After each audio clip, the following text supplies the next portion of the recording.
जय जगत गुरु, जय भारत। भाई और बहनों, आज वीडियो बनाने का ऐसा मेरा कोई मकसद तो नहीं था, लेकिन आज यूट्यूब पर मैंने एक न्यूज़ देखी और उसमें बताया गया कि मक्का मदीना में हज करने के लिए जो हाजी गए हुए थे, तकरीबन 1000 हाजियों की अकाल मृत्यु हो गई। कारण बताया जा रहा था कि तेज गर्मी थी, जिस वजह से उनकी मृत्यु हुई। लेकिन मुख्य कारण तेज गर्मी नहीं था। ये बात बहुत ही कम लोग जान पाएंगे, क्योंकि अध्यात्म का विषय है। 99% मुसलमानों को नहीं पता कि असल वजह क्या है जिस वजह से अल्लाह का घर समझे जाने वाले काबा में 1000 मुस्लिम भाइयों की, बहनों की अकाल मृत्यु हो गई। अगर काबा में भगवान है, अगर काबा में अल्लाह है, क्योंकि अल्लाह के लिए जाता इंसान, मनोरंजन के लिए तो कोई जाएगा नहीं। फालतू में तो अपना पैसा समय बर्बाद कोई करेगा नहीं मक्का मदीना जाने के लिए। क्यों गए? अल्लाह के लिए गए। तो अल्लाह कहाँ चला गया था? क्या अल्लाह सो रहा था? क्या उस अल्लाह को इस बात का पता नहीं चला कि मेरे दर्शन के लिए, मेरी इबादत के लिए हज़ारों किलोमीटर से चलकर देश विदेश से लोग आ रहे हैं, मुसलमान आ रहे हैं? क्या वो अल्लाह इतना भी पावरफुल नहीं है? क्या उस अल्लाह के वश में इतना भी नहीं है कि वो अपने भक्तों की जान बचा सकता? अगर वो इतना भी नहीं कर सकता तो फिर काहे का अल्लाह है?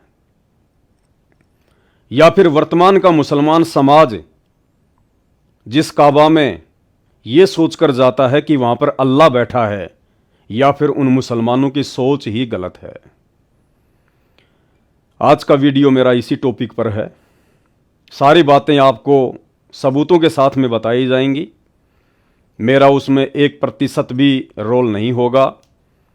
ये पुस्तक आप देख रहे हैं, जीवनी हज़रत मोहम्मद सल्लल्लाहु अलैहि वसल्लम, ये मैंने नहीं लिखी है, आप मुसलमान धर्म के मानने वालों ने लिखी है, और आप मुसलमान धर्म के मानने वालों से ही मैंने खरीदी है।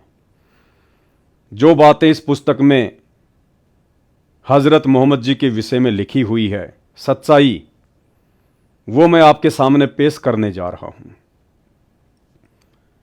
और हकीकत आपके सामने रखूंगा कि वर्तमान का मुस्लिम समाज जो साधना इबादत कर रहा है, अल्लाह को खुश करने की जानकर,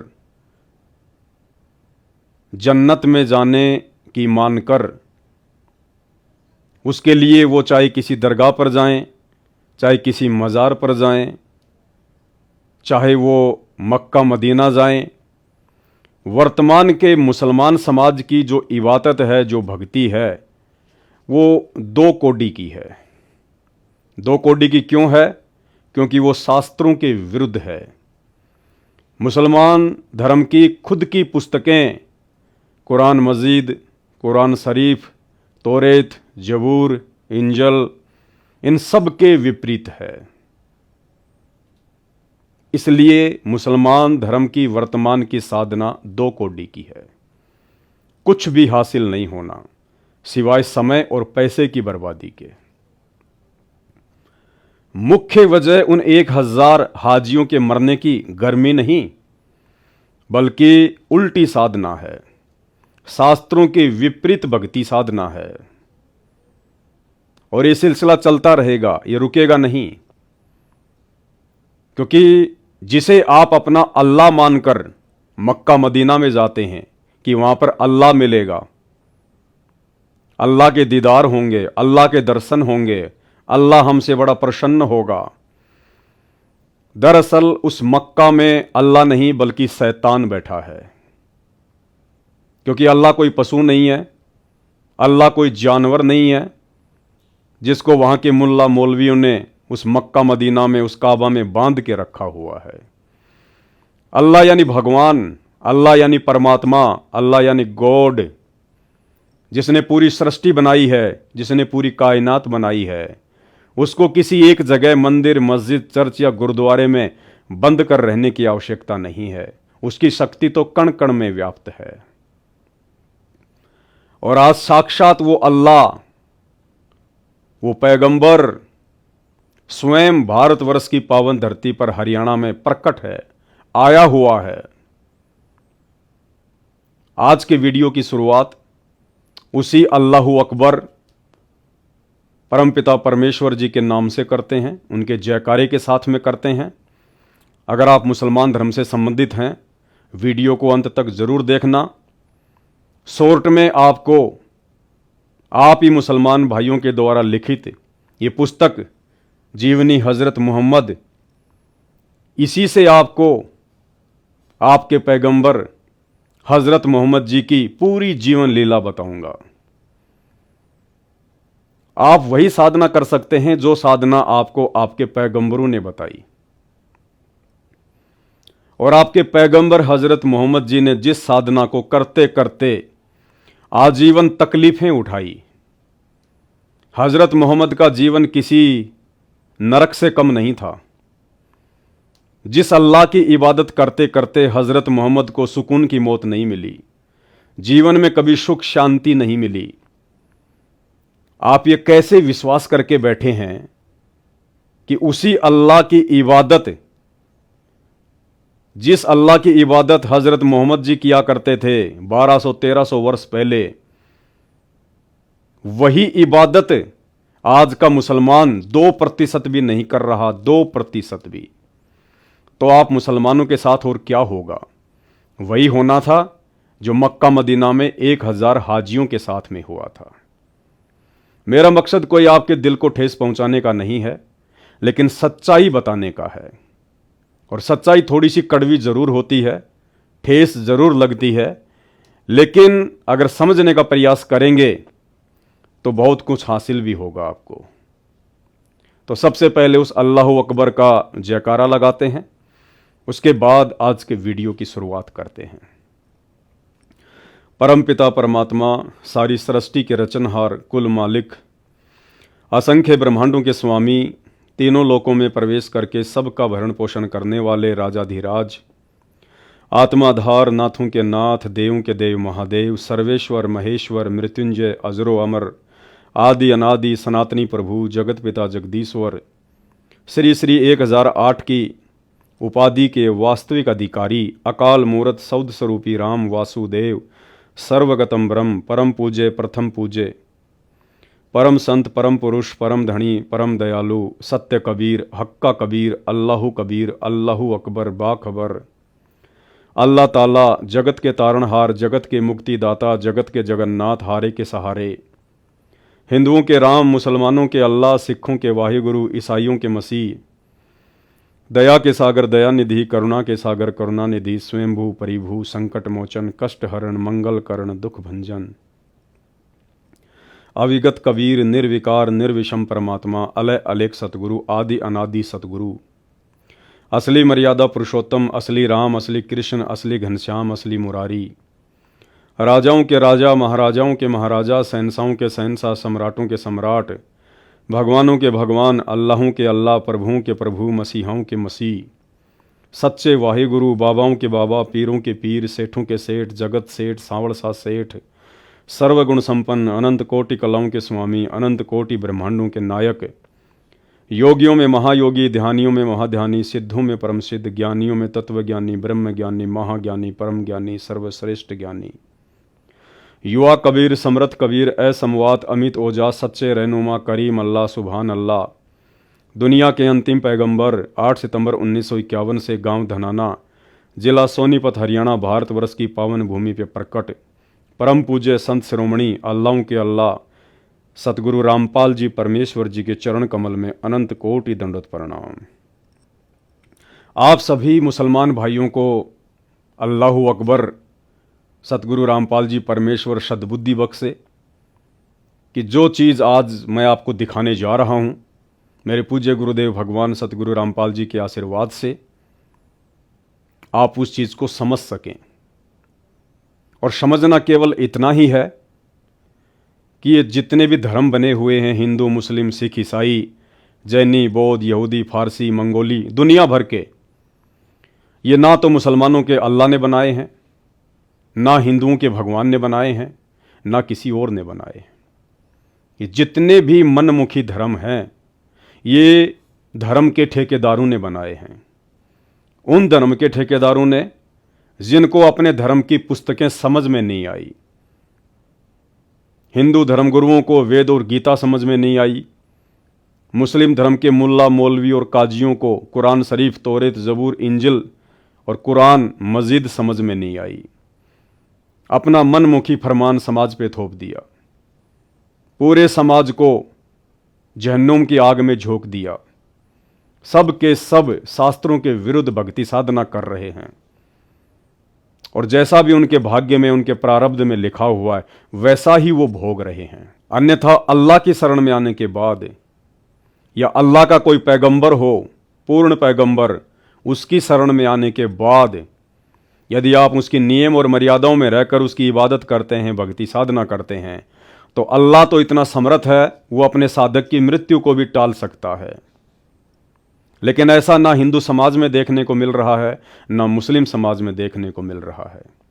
सब के सब कुत्ते वाली मौत मर रहे हैं। रोड पर एक्सीडेंट हो गया, किसी का हाथ कट गया, किसी का पैर कट गया, किसी का सर कट गया, कोई टायर के नीचे कुचला जाता है। कुत्ते से भी बदतर मौत आज हिंदू, मुस्लिम, सिख, ईसाइयों की हो रही है। कारण यही है कि ना तो मुसलमान अपने अल्लाह को पहचान पा रहे हैं, ना हिंदू अपने भगवान को, ना ईसाई अपने मसीहा को, और ना सिख अपने वाहिगुरु को। तो आज के वीडियो में अगर आप समझ सको तो समझ लेना, अल्लाह स्वयं चलकर आप और हम सब के लिए भारत की पवित्र धरती पर आया हुआ है। पहचान केवल उनके ज्ञान से होगी, उनके विचारों को सुनने से होगी, उनके सत्संगों को सुनने से होगी। ये धर्म और जातियों की जंजीरों को तोड़कर, दीवारों को लांघकर आपने थोड़ा अपने दिमाग को विकसित करना पड़ेगा। आपने ये विचार करना पड़ेगा कि अल्लाह ने ना किसी मजहब को बनाया, ना किसी जाति को बनाया, हम लोगों ने ही बनाया, और हम लोग इन मजहब और जातियों की बेड़ियों में आज उलझ कर रह गए, अपने अपने धर्म को सर्वश्रेष्ठ बताने में लगे हुए हैं, जबकि सबकी दुर्गतियां हो रही हैं, सबकी दुर्गतियां। तो आज आप मुसलमान भाइयों को मैं हज़रत मोहम्मद की जीवनी से कुछ बातें बताऊंगा, और हज़रत मोहम्मद की जीवनी को देखकर, पढ़कर, सुनकर यदि आपने विचार नहीं किया तो फिर आप में और जानवर में कोई अंतर नहीं है। परमात्मा कहते हैं, भक्ति बिना नर और खर, खर मानी गधा और भक्ति मानी ज्ञान, भक्ति बिना नर और खर एक है, जिन हरि पद नहीं जाना, पूर्ण ब्रह्म की परख नहीं रे, पूज मरे पाषाणा। उस पूर्ण ब्रह्म अल्लाहु अकबर की, उस साकार भगवान की तो किसी को पहचान है ही नहीं, और ये पाषाण पूज पूज के मर गई दुनिया, पत्थर पूज पूज के मर गई। मुसलमान भाई मज़ारों पर जाकर पत्थर पूजते हैं, मक्का मदीना में जाकर पत्थर पूजते हैं। हिंदू भाई मंदिरों में जाकर पत्थर पूजते हैं, तीर्थ धामों पर जाकर पत्थर पूजते हैं। सब के सब पत्थर पुजारी हैं। तो हज़रत मोहम्मद की जीवनी आज मैं आप मुसलमान धर्म के मानने वालों को बताने जा रहा हूं। जैसा कि मुसलमान धर्म के फॉलोअर्स के माध्यम से ये पुस्तक लिखी गई है, जीवनी हज़रत मोहम्मद सल्लल्लाहु अलैहि वसल्लम। अपनी तरफ से मैं कुछ नहीं बोलने वाला, कुछ नहीं बताने वाला। जो भी बताऊंगा आप लोगों के द्वारा लिखी गई बातें ही बताऊंगा। लेकिन आप लोग इन लिखी गई बातों को समझ नहीं पाए, समझ नहीं पा रहे। मेरा केवल इतना सा काम है कि मुख्य मुख्य जो पॉइंट हैं, उन पॉइंटों पर मैं आपका ध्यान आकर्षित करूं, ताकि आप थोड़ा सोचने पर विवश हों। कोशिश करें सत्य जानने की, और सत्य बताने वाला इस पूरी धरती पर, पूरी पृथ्वी पर वर्तमान में केवल एक ही है, स्वयं अल्लाहु अकबर, स्वयं परमात्मा, जो आज स्वयं हम इंसानों को समझाने के लिए इंसान का चोला धारण करके परम पूज्य सतगुरु रामपाल जी के रूप में धरती पर साक्षात प्रकट हैं। चाहे हिंदू धर्म के धर्मगुरु हों, चाहे मुसलमान धर्म के धर्मगुरु हों, इन अज्ञानियों ने धर्म के मानने वालों को उल्टा पाठ पढ़ा दिया शास्त्रों का कि भगवान बेचून है, भगवान निराकार है। मुसलमान धर्म के मुल्ला काजी कहते हैं कि भगवान धरती पर नहीं आता, अल्लाह कभी साकार रूप में नहीं आता, अल्लाह कभी इंसान का रूप बनाकर नहीं आता। उधर हिंदू धर्म के धर्मगुरु भगवान निराकार है, भगवान निराकार है, उसका कोई आकार नहीं है। उल्टा पाठ सबको पढ़ा रखा है और सबकी दुर्गतियां करवा रखी हैं। आज कोई भी व्यक्ति चैन की मौत नहीं मर रहा, सुकून की मौत नहीं मर रहा। 1000 हज यात्री मरे हैं, वो सुकून की मौत नहीं है, वो जिहालत की मौत है। अरे अल्लाह उसे कहते हैं जो सुकून की मौत दे, जो ऐसी बेमौत दे उसको अल्लाह नहीं कहते। ये काम तो शैतान करता है, काल करता है। तो हजरत मोहम्मद जी की जीवनी को पढ़ने के बाद भी यदि आपने विचार नहीं किया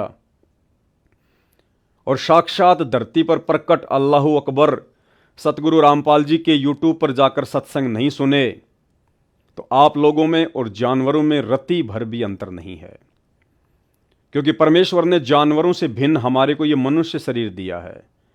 ये मनुष्य शरीर केवल इसीलिए दिया है कि हम किसी बात पर विचार कर सकते हैं, सोच सकते हैं, सलाह मशवरा कर सकते हैं। मैं आपको समझाऊंगा, आप जी समझ सकते हैं। अन्य किसी भी योनि में, किसी भी शरीर में इस मनुष्य के अलावा ये योग्यता, ये क्षमता परमात्मा ने नहीं दी है। और ये योग्यता समझने और समझाने की, विचार विमर्श करने की, चिंतन मनन करने की अल्लाहू अकबर सतगुरु रामपाल जी परमेश्वर जी ने इसीलिए बख्शी है कि आज हम उनको पहचान लें, आज हम उनकी पहचान कर लें, अपने अल्लाह के चरणों में आ जाएं। इस पाखंड पूजा को, इस 2 कौड़ी की साधना को, जिसका किसी भी धर्मशास्त्र में कोई उल्लेख नहीं है, इसको हम त्याग दें और अपने जीवन को सफल बना लें। अन्यथा भाई, चाहे हिंदू हो, चाहे मुसलमान, चाहे सिख, चाहे ईसाई, मरने के बाद में सीधा धर्मराज के दरबार में जाएगा और धर्मराज एक ही बात कहेगा कि भगवान धरती पर आया हुआ था। नादान, अल्लाह धरती पे प्रकट था, तेरा सौभाग्य था। तूने भक्ति क्यों नहीं करी, तूने उसकी सच्ची इबादत क्यों नहीं करी, खाली हाथ क्यों आ गया? जा नरक में, जहन्नुम में ठोकेगा। तो आज मौका है। मेरी बात पे यकीन नहीं है, कोई बड़ी बात नहीं है, लेकिन खुद अल्लाह अकबर की बात पे तो यकीन करो। सत्संग तो सुनना शुरू करो परमेश्वर रामपाल जी के, दिन में आधा घंटा, 1 घंटा, थोड़ा थोड़ा समय निकाल कर। तो हजरत मोहम्मद जी की जीवनी से आज आपको वो सच्चाई बताएंगे जिस सच्चाई से 99% मुसलमान समाज अनजान है। आप मुसलमान धर्म के फॉलोवर ने बहुत दफा ये पुस्तक पढ़ी होगी, ऐसी बात नहीं है, क्योंकि अपने अपने पैगंबरों की पुस्तकें कौन नहीं पढ़ना चाहता होगा, आपने जरूर पढ़ी होंगी। लेकिन इन पुस्तकों में जो सच्चाई है, जो वास्तविकता है, ये उस समय तक समझ में नहीं आ सकती जब तक आप किसी वक्त गुरु की शरण में ना हो। वक्त गुरु यानी पैगंबर, रसूल, नबी, जो वर्तमान में धरती पर सशरीर हमारे समक्ष प्रकट हो। जब तक हम उसकी शरण में ना हो, तब तक हमारे को किसी भी धर्म की कोई भी पुस्तक समझ में नहीं आ सकती। मनमुखी रूप से आप कितनी ही कुरान मजीद, कुरान शरीफ, तौरेत, जबूर, इंजिल दुकानों से खरीद खरीद के पढ़ते रहिएगा, झक मार मार के मर जाएंगे, लेकिन एक अक्षर भी समझ में नहीं आएगा अल्लाह और उसकी सच्ची इबादत के विषय में। तो आज अल्लाह और उसकी सच्ची इबादत के विषय में स्वयं वो अल्लाहू अकबर धरती पर साक्षात नीचे उतरा हुआ है। नाम है परमेश्वर रामपाल जी। यूट्यूब पर जाकर सत्संग सुनना शुरू करें। तो हज़रत मोहम्मद की ये जीवनी, ये पुस्तक जीवनी हज़रत मोहम्मद सल्लल्लाहु अलैहि वसल्लम, और इसमें क्या लिखा हुआ है? इस किताब के अध्ययन से अल्लाह के पैगंबर हज़रत मोहम्मद सल्लल्लाहु अलैहि वसल्लम के जीवन की प्रमुख झलकियां आपके सामने आएंगी, और इस किताब को पढ़ने वाला ऐसा महसूस करेगा जैसे वह खुद उस दौर से गुजर रहा है जिस दौर से पैगंबरे इस्लाम गुजरे हैं। नसीम गाजी फलाही। यानी जीवनी हज़रत मोहम्मद का मतलब होता है कि हज़रत मोहम्मद जी ने अपने जीवन में, अपनी लाइफ में, जन्म लेने से अंतिम समय तक उन्होंने क्या किया, भक्ति मार्ग में अल्लाह के विषय में वो क्या जानते थे, अल्लाह ने क्या उनको इबादत बताई, कैसे उन्होंने वो इबादत की, और उस इबादत के करने से हज़रत मोहम्मद को क्या हासिल हुआ। अल्लाह के गुण हैं, अल्लाह किसी को दुख नहीं देता, अल्लाह किसी को परेशानी नहीं देता। अल्लाह तो उसे कहते हैं जो संकट मोचन होता है, जो संकटों को हर लेता है। भक्ति करने वाले अपने साधक को, अपने भगत को सुख ही प्रदान करता है। अगर वो निर्धन है तो उसे धन देता है, बांझ है तो उसे पुत्र देता है, बीमार है तो उसे स्वस्थ शरीर देता है। उसे कहते हैं अल्लाह। और शरीर त्यागने के बाद उसको मोक्ष देता है, सदा सदा के लिए उसे 84 लाख योनियों के झंझट से बाहर निकाल देता है। उसे कहते हैं अल्लाह, परमात्मा, भगवान। और उसी अल्लाह की इबादत करते करते आजीवन मुसलमान धर्म के अंतिम पैगंबर हजरत मोहम्मद जी का जीवन नरक से कम नहीं था। उन्हें कभी भी वो सुख और शांति प्राप्त नहीं हुई जिस सुख और शांति की प्राप्ति के लिए दुनिया अल्लाह की खोज करती है, भगवान की खोज करती है, दुनिया भक्ति करती है। जबकि हजरत मोहम्मद तो वर्तमान के मुसलमानों की तरह कोई बुराई भी नहीं करते थे। हजरत मोहम्मद जिनकी उम्र 63 वर्ष थी, यानी वो 63 वर्ष की उम्र में अल्लाह को प्यारे हो गए थे। उन्होंने कभी भी अपने जीवन में तमाकू को छुआ तक नहीं, शराब को छुआ तक नहीं, मांस को छुआ तक नहीं, कभी किसी का दिल तक नहीं दुखाया, कभी किसी के साथ में लड़ाई झगड़ा नहीं किया, हमेशा अल्लाह की इबादत में लगा रहता था। और उस मोहम्मद का जीवन भी नरक के समान व्यतीत हुआ। और अंत में कैसी दुर्गति से हजरत मोहम्मद जी के जीवन का अंत हुआ, ये इसी पुस्तक जीवनी हजरत मोहम्मद में साफ साफ अक्षरों में लिखा हुआ है। कहने का मतलब है आप तो हजरत मोहम्मद जैसी इबादत अल्लाह की लाख जन्म भी नहीं कर सकते। और जो प्योर इबादत, जो पवित्र साधना आज से 1200-1300 वर्ष पहले हजरत मोहम्मद जी किया करते थे, आज आप मुसलमान उस इबादत का 1% भी सही तरीके से नहीं कर सकते। तो सोचिए आपके साथ क्या होगा। और उसके बाद परम पूज्य सतगुरु रामपाल जी परमेश्वर जी के सत्संग सुनना शुरू करें। यूट्यूब पर जाकर सर्च करें सत्संग संत रामपाल जी भगवान। एक सृष्टि रचना नाम का चैप्टर है, उसको जरूर देखें। सृष्टि रचना संत रामपाल जी भगवान लिखें, सृष्टि रचना को पढ़ें, आपको वास्तविकता समझ में आएगी अपने धर्म की, अपने धर्म की पुस्तकों की। इसके अलावा आप जी संत रामपाल जी और डॉक्टर जाकिर नाइक की डिबेट भी यूट्यूब पर जाकर सर्च कर सकते हैं। डिबेट वर्सेज संत Rampal G versus doctor Zakir Naik. सारी सच्चाई आपकी आंखों के सामने आ जाएगी। संत रामपाल जी धरती पर स्वयं सनातनी परमात्मा है, अल्लाहू अकबर हैं। और ये वो ज्ञान देने के लिए आए हैं, और वो ज्ञान वर्तमान में वो दे रहे हैं सन 1994 से, जो ज्ञान ना ही तो मुसलमानों की चारों पुस्तकों में है और ना ही चारों वेदों में है। तो चलिए अब आपको इस पुस्तक में दिखाते हैं कि ये जो काबा है, मक्का और मदीना है, जहां पर प्रतिवर्ष मुसलमान भाई हज करने के लिए जाते हैं, इसकी सच्चाई क्या है, वास्तविकता क्या है, वहां जाने से कोई फायदा है भी या नहीं। आप खुद मुसलमानों की पुस्तकों में लिखा हुआ है, आप खुद अपनी आंखों से पढ़िएगा कि जो काबा था उसकी पूजा क्यों शुरू हुई, कैसे शुरू हुई, मक्का मदीना में क्या है, कुछ है भी या खाली वैसे ही लोग टाइम पास के लिए जा रहे हैं, आप ही की पुस्तकों में लिखा हुआ है।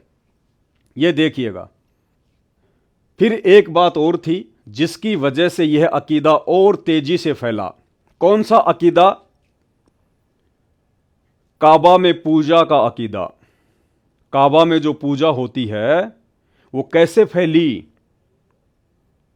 काबा में जो मूर्तियां हैं वो कहां से आई, अल्लाह ने ऊपर से लाके रखी या इंसानों ने खुद ही अपने हाथों से बना बना के रख दी, जैसे आजकल मंदिरों में मूर्तियां बना बना के रख देते हैं। इंसानी बनाने वाला, इंसानी उनको पूजने वाला। फिर एक बात और थी जिसकी वजह से यह अकीदा और तेजी से फैला। ज्वालामुखी पहाड़ फटते तो लावे की शक्ल में जो पत्थर निकलते, उनके बारे में धारणा थी कि ये टूटे हुए सितारे हैं। ये देखिए मूर्खता। पहाड़ों से जब ज्वालामुखी फटता था तो काबा में, मक्का मदीना में रहने वाले मुसलमान क्या सोचते थे कि ये आसमान से टूटने वाले तारे हैं, सितारे हैं, अल्लाह की तरफ से आ रहे हैं। मूर्खता। जो आकाश से धरती पर आ गए हैं, यहीं से वे पत्थर पवित्र समझे जाने लगे, क्योंकि कुछ जातियों के दिल में तारों की महिमा रच बस गई थी, इसलिए कि उनमें जगत सृष्टा की कुदरत का जलवा था, उनकी शक्ति और महानता की छाया थी। इसलिए जिन पत्थरों के बारे में उन्हें विश्वास होता कि ये सितारों से टूटे हैं, उनको बहुत बरकत वाला समझते और बड़ी इज्जत करते। फिर इज्जत का यह ख्याल और आगे बढ़ा और अब उनकी पूजा भी होने लगी। ज्वालामुखी के पत्थरों को अल्लाह के पत्थर समझकर, अल्लाह की नियामत समझकर, आसमान से टूटे हुए तारे समझकर शुरुआत में मुसलमान धर्म के फॉलोअर्स ने उन पत्थरों की पूजा शुरू कर दी। आगे देखिए। फिर एक कदम और आगे बढ़े। अब वे पत्थरों को खुद काटते छांटते अपनी पसंद की मूर्तियां बनाते, यानी पाखंड शुरू कर दिया। फिर लोगों ने पहले तो खाली ज्वालामुखी के जो पत्थर थे अच्छे अच्छे, उन्हीं को लाकर पूजते थे। उसके बाद में खुद उनको काटने छाटने लग गए, उनको बढ़िया बढ़िया शक्ल देने लग गए। अब वे पत्थरों को खुद काटते छांटते अपनी पसंद की मूर्तियां बनाते, जिस बुजुर्ग या देवता से चाहते उसका संबंध जोड़ देते। उस समय के मुसलमान मनमुखी रूप से किसी भी देवता का संबंध उन मूर्तियों से जोड़ देते कि ये फलाने देवता की मूर्ति है, ये फलाने देवता की मूर्ति है, मनमुखी। फिर उनको एक जगह स्थापित करके पूजना शुरू कर देते, प्रेम और श्रद्धा में उन पर भेंट चढ़ाते, जैसे मंदिर मस्जिदों में लोग श्रद्धा से भेंट चढ़ाते हैं। उन पत्थरों के ऊपर मुसलमान धर्म के वो अंध श्रद्धालु फिर भेंट चढ़ाने लग गए। कोई पैसा चढ़ाता, कोई सोना चांदी चढ़ाता, कोई खाना चढ़ाता। उनके नाम पर मन्नतें मांगते, उनके नाम पर मन्नतें मांगते। खुद ही पत्थर उठा उठा के लाते, खुद ही उनको काटते छांटते, खुद ही उनको भगवान बना के, अल्लाह बना के, देवता बना के उनको काबा में रखते, अपने घरों पर रखते। फिर उनसे मन्नतें मांगते कि मुझे बेटा देना, मेरा ये काम ठीक हो जाए। खुद ही उनसे मन्नतें मांगते, खुद ही भगवान बनाते, खुद ही अल्लाह बनाते और खुद ही अल्लाह से फिर मन्नतें मांगते। यानी आपको यह समझाने का प्रयास कर रहा हूं कि मक्का मदीना और काबा में कोई अल्लाह नहीं है, कोई खुदा नहीं है। जैसे मंदिरों में कोई भगवान नहीं है, मस्जिद में कोई अल्लाह नहीं है। मनमुखी काम है, सारे के सारे मनमुखी काम। ये मंदिर, मस्जिद, चर्च और गुरुद्वारे में जितने भी भगवान हैं, ये सब इंसान के बनाए हुए हैं। आपकी आंखों के सामने आप ही मुसलमान धर्म की पुस्तकों में लिखा हुआ है। और 1000 यात्री जो मरे हैं काबा में, मक्का मदीना में जो हज करने गए थे, वो अपनी खुद की मनमुखी घटिया साधना के चलते मरे हैं। अल्लाह ने कभी नहीं कहा तुम्हें कि काबा में आओ, मक्का में आओ, मदीना में आओ। मनमुखी अगर ये किताबें पढ़ लेते अपने धर्म की, इनको समझ लेते, तो वहां जाने की आवश्यकता ही नहीं पड़ती, और वहां नहीं जाते तो ऐसी दुर्गति से मौत नहीं होती। तो खुद मनमुखी साधना कर रहे हो, खुद ही अपनी मौत को न्योता दे रहे हो। उनका ख्याल था कि इस तरह वे देवता अल्लाह के यहां सिफारिश करेंगे। उस समय के मुसलमान क्या सोचते थे, जो मूर्तियां वो बनाया करते थे, वो सोचते थे कि हम इस प्रकार से मूर्ति बनाएंगे, उन पे भेंट चढ़ाएंगे, मन्नतें मांगेंगे, तो ये मूर्तियां अल्लाह के पास जाके हमारी सिफारिश करेंगी। मूर्तियों को उन्होंने अपना एजेंट बना लिया, माध्यम बना लिया उन मूर्तियों को। बिगड़े हुए काम भी बना देंगे और आखिरत में मुक्ति और नजात के साधन भी सिद्ध होंगे, कि मरने के बाद हमारी मुक्ति भी होगी और जीते जी हमारे को लाभ मिलेंगे, फायदा मिलेगा अगर हम इन मूर्तियों को पूजेंगे तो। अब आगे चल के पता चलेगा कि हजरत मोहम्मद के जीवन में क्या क्या घटनाएं घटित हुई। जब इन मूर्तियों को, इस मक्का मदीना और काबा ने हजरत मोहम्मद को आजीवन सिवाय नारकीय जीवन की और कुछ नहीं दिया, आप लोगों को क्या मिलेगा? अब देखिएगा भाई और बहनों, ये साफ साफ लिखा हुआ है जीवनी हजरत मोहम्मद इस पुस्तक में। जिस मक्का में आप मुसलमान भाई हज करने के लिए जाते हो, उसकी सच्चाई क्या है? वहां पे अल्लाह बैठा है या इंसान के द्वारा बनाई गई मनमुखी मूर्तियां? मक्का में सबसे पहले जो मूर्ति लाई गई और फिर काबा के आंगन में लगाई गई, वह हुबल की मूर्ति थी। उसको लाने वाला व्यक्ति अम्र बिन लुहई था।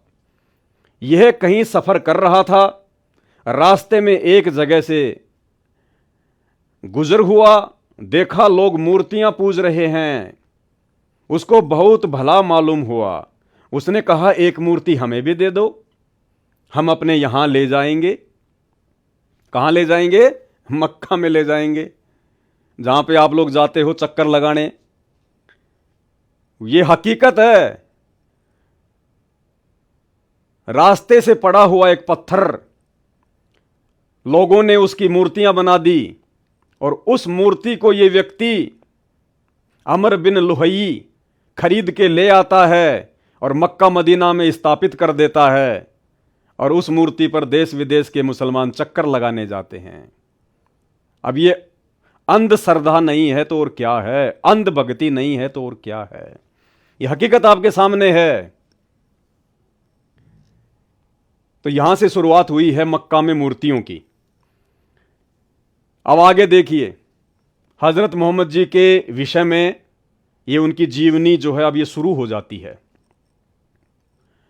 ये हजरत मोहम्मद की माता जी के विषय में बताया जा रहा है, उनके पिताजी के विषय में बताया जा रहा है। उनके बेटे की मां कौन होगी यह भी खुदा के यहां तय था। उनकी शादी आमीना से हुई। किसकी? हजरत मोहम्मद जी के पिताजी की, जो कुरैश की सबसे ज्यादा इज्जत वाली औरत थी और बनी जोहरा के सरदार की बेटी थी। बाप ने बेटे की ओर से शादी का पैगाम दिया। बाप कौन? हजरत मोहम्मद जी के दादाजी ने हजरत मोहम्मद जी के पिताजी की शादी का पैगाम दिया। आमीना के घर वालों ने इसे अपने लिए सौभाग्य की बात समझी, खुशी खुशी तैयार हो गए, चटपट शादी हो गई। रिवाज था कि दूल्हा शादी के बाद 3 दिन ससुराल में रहेगा। अब्दुल्ला भी 3 दिन ससुराल में रहे, यानी हजरत मोहम्मद के जो पिताजी थे उनका नाम अब्दुल्ला। अब्दुल्ला भी 3 दिन ससुराल में रहे, फिर घर चले आए, साथ में दुल्हन भी आई। शादी को अभी कुछ ही दिन हुए थे, व्यापारियों का एक काफिला शाम सीरिया जा रहा था। उसके साथ अब्दुल्ला भी हो लिए, यानी हजरत मोहम्मद जी के जो पिताजी थे वो भी व्यापार के लिए उस काफिले के साथ में हो लिए। उनके साथ अब्दुल्ला भी हो लिए। वापसी में मदीना से गुजरे, यहां उनके बाप का ननिहाल था, थके तो थे ही, दम लेने के लिए ठहर गए। इत्तिफाक से बीमार पड़ गए।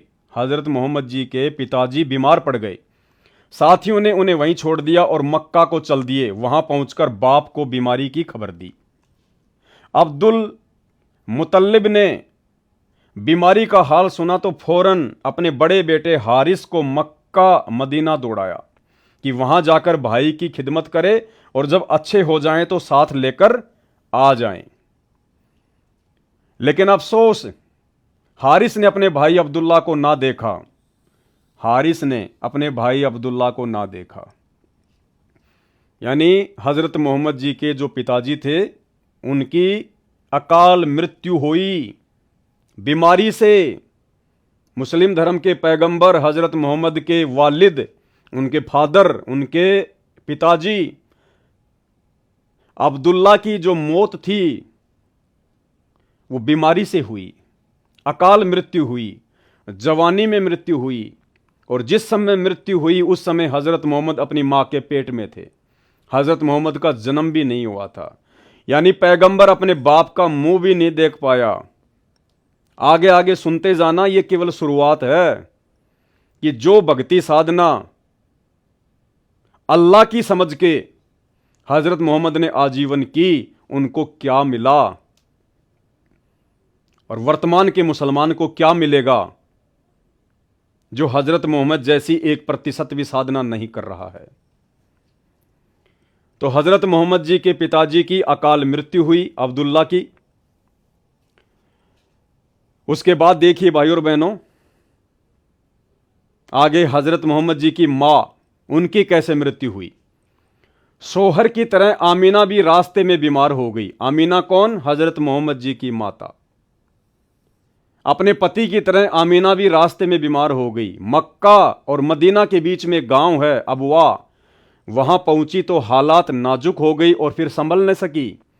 उनके प्राण पखेरु उड़ गए और वहीं उनकी कब्र बनी। अब्दुल्ला का इंतकाल भी तो परदेश में ही हुआ था और दफन भी इसी तरह हुए थे। कौम और वतन से बहुत दूर, अपने परिवार से दूर दोनों की मृत्यु हुई। आप यतीम थे। आप कौन? हजरत मोहम्मद। लेखक लिख रहा है कि आप यतीम थे। जन्म लेने से पहले हजरत मोहम्मद जी के पिताजी का इंतकाल हो गया और जन्म लेने के बाद उनकी माताजी का इंतकाल हो गया। यानी बचपन से ही हजरत मोहम्मद जी को, मुसलमान धर्म के पैगंबर को, यतीमी का जीवन जीना पड़ा। यतीमी का जीवन आप समझने का प्रयास करना। जब हजरत मोहम्मद के साथ ऐसा हुआ तो आपके साथ क्या होगा, क्या मिलेगा आपको वर्तमान में? आप जो भक्ति साधना जो कर रहे हैं उससे केवल वर्तमान में वो सच्ची साधना अल्लाहू अकबर की, स्वयं वो अल्लाहू अकबर संत रामपाल जी स्वयं धरती पर लेके आए हुए हैं। मेरा ये वीडियो बनाने का मकसद केवल इतना ही है, आपको अपने धर्म की सच्चाई बता दूं और यदि अपना भला चाहते हैं तो वर्तमान में उस वास्तविक अल्लाह सतगुरु रामपाल जी परमेश्वर जी की पहचान कर सकें, उनके सत्संग सुनकर। दूसरा तरीका नहीं है। तुम सोचो कि संत रामपाल जी यदि अल्लाह हैं तो कोई चमत्कार क्यों नहीं कर देते? दिन को रात, रात को दिन क्यों नहीं कर देते? दुनिया में ऐसी ऐसी घटनाएं हो रही हैं, उनको रोक क्यों नहीं देते? ट्रेन एक्सीडेंट होती है, पहले वो बता क्यों नहीं देते? ये सारी बातें उनके सत्संग सुनोगे तब समझ में आएंगी कि वो क्या कर सकते हैं और क्या नहीं कर सकते हैं। आप यतीम थे, बाप के साये से महरूम थे। अभी इस यतीमी का एहसास ही हुआ था कि मां भी चल बसी। बाप की कब्र देखी ही थी कि मां की कब्र भी तैयार हो गई। अब आप अकेले रह गए, मां साथ थी तब भी आपको यतीमी का दुख था। भला दिल पर क्या बीती होगी? जबकि यह सारा भी टूट गया, गम पर गम, एक से बढ़कर दूसरा। अब आगे देखिए, हजरत मोहम्मद जी की माताजी भी गुजर गई, उनके पिताजी भी गुजर गए। बड़ी मुश्किल से उनके दादाजी ने, अब्दुल मुतल्लिब ने उनको पाला, और दादा का साया भी ज्यादा दिन तक नहीं रहा। क्या कह रहे हैं? लेकिन अफसोस, अब्दुल मुतल्लिब भी ज्यादा दिन न ठहरे, यानी हजरत मोहम्मद के दादाजी भी ज्यादा दिन ना ठहरे। मोहम्मद अभी 8 साल के हुए थे कि दादा भी चल बसे। यतीमी का जीवन, घोर यतीमी का जीवन।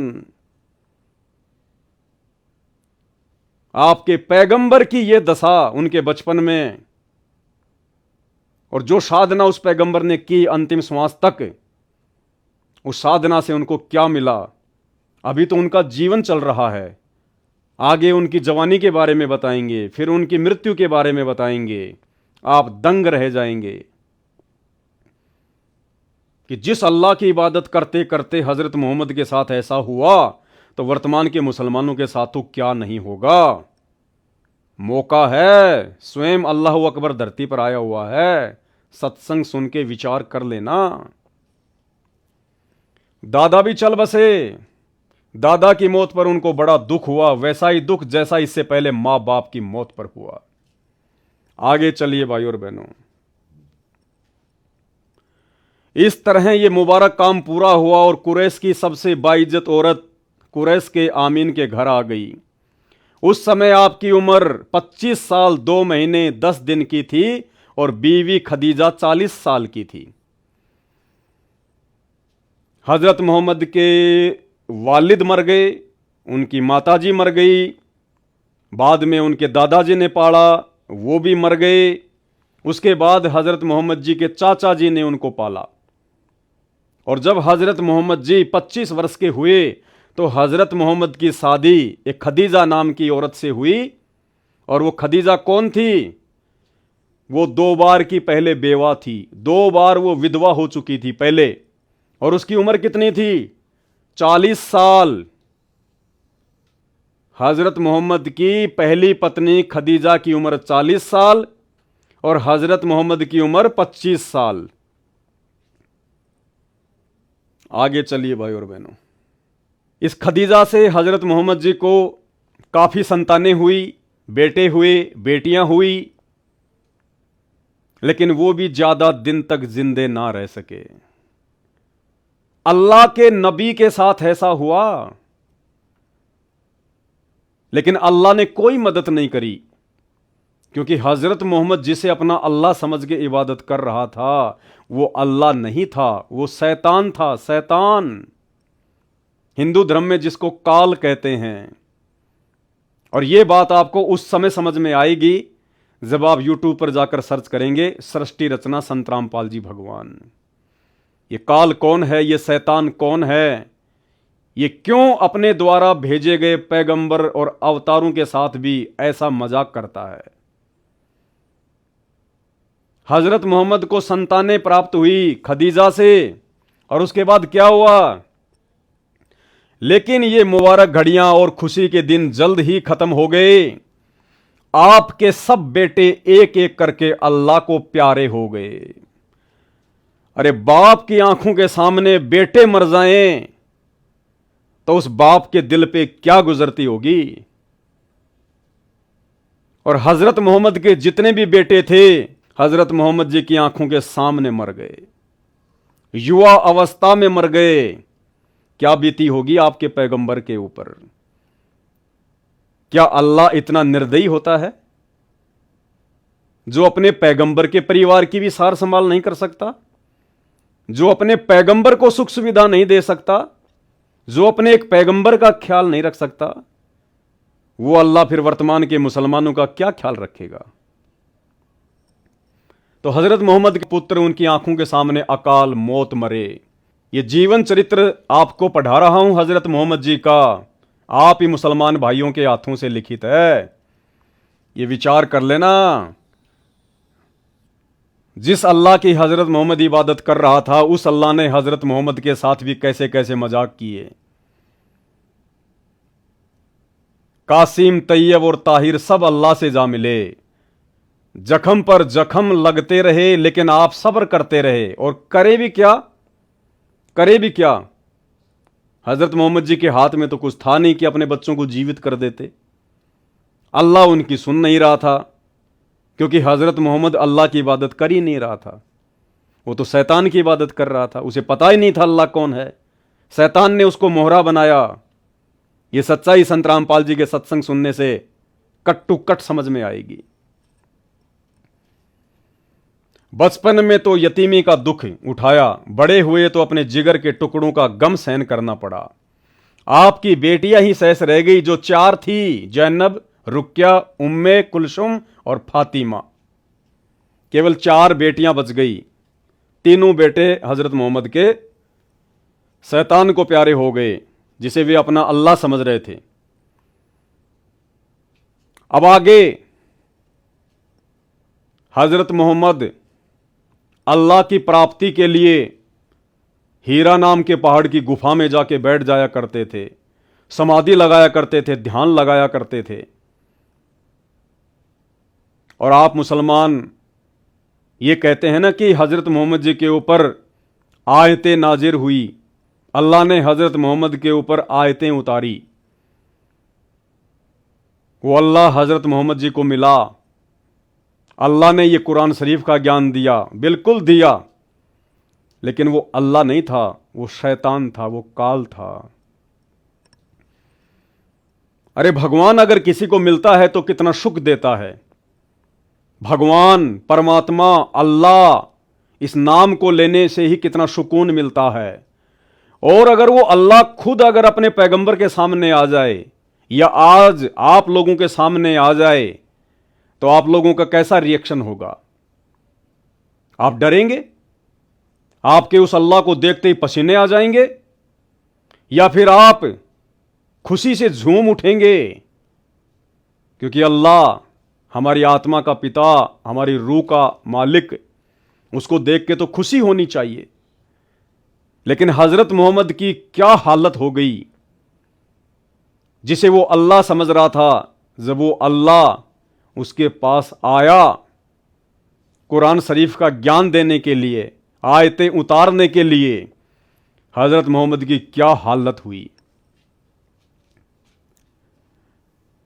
देखिएगा। जब ख्वाब सुबह की तरह रोशन हो जाता और सत्य सिद्ध होता, इस प्रकार अज्ञात बातें मालूम हो जाती, तो आप सलल बहुत फिक्रमंद होते, मन में तरह तरह के विचार गूंजने लगते, आपको अपने बारे में शक होने लगता, कहीं मैं मानसिक रोगी तो नहीं। ये देखिएगा, अल्लाह की इबादत करने वाले हजरत मोहम्मद जी कभी कभी ये सोचते थे कि मैं मानसिक रोगी तो नहीं हूं, मेरे साथ में ऐसा क्यों हो रहा है। बचपन से लेकर जवानी तक मेरे को कोई सुख ही प्राप्त नहीं हुआ, अल्लाह ने मुझे कोई सहारा ही नहीं दिया। बचपन में मेरे माता पिता मर गए, दादाजी ने पाल पोस के बड़ा किया, वो भी मर गया। शादी हुई तो 40 साल की औरत से हुई, उससे मेरे को 7 संतानें प्राप्त हुई, 3 बेटे अल्लाह को प्यारे हो गए। तो हजरत मोहम्मद जी की स्थिति मानसिक रोगी जैसी हो गई, मानसिक रोगी जैसी। तो क्या सोचने लगे हजरत मोहम्मद जी? आपको अपने बारे में शक होने लगता, कहीं मैं मानसिक रोगी तो नहीं, कहीं मुझ पर भूत प्रेतों का कोई असर तो नहीं। आपने अपनी बीवी खदीजा को सारा हाल सुनाया, दिल पर जो बीत रही थी वह भी बताया, यानी महादुखी थे हजरत मोहम्मद जी, महादुखी। अरे जिस व्यक्ति का एक बच्चा हो और एक बच्चा यदि उसका मर जाए तो उस व्यक्ति की क्या हालत होगी। हजरत मोहम्मद के 3 बेटे, तीनों ही बेटे अकाल मौत मर गए, अपने बाप के सामने मर गए। तो मानसिक रोगी होना तो जाहिर सी बात थी। खदीजा ने सारी बातें ध्यान से सुनी, फिर आपको ढांढस बंधाई, हिम्मत दी और बोली, मेरे जीवन साथी आप फिक्र ना करें, आप जैसे सज्जन पर शैतान कैसे काबू पा सकता है। यानी हजरत मोहम्मद ने अपनी पत्नी खदीजा को कहा कि मेरे ऊपर कहीं भूत प्रेतों का साया तो नहीं है। बिल्कुल सही सोच रहे थे वो, क्योंकि शैतान का साया था। शैतान उसको अपने पैगंबर के रूप में धरती पर स्थापित करना चाहता था और उसने वही किया।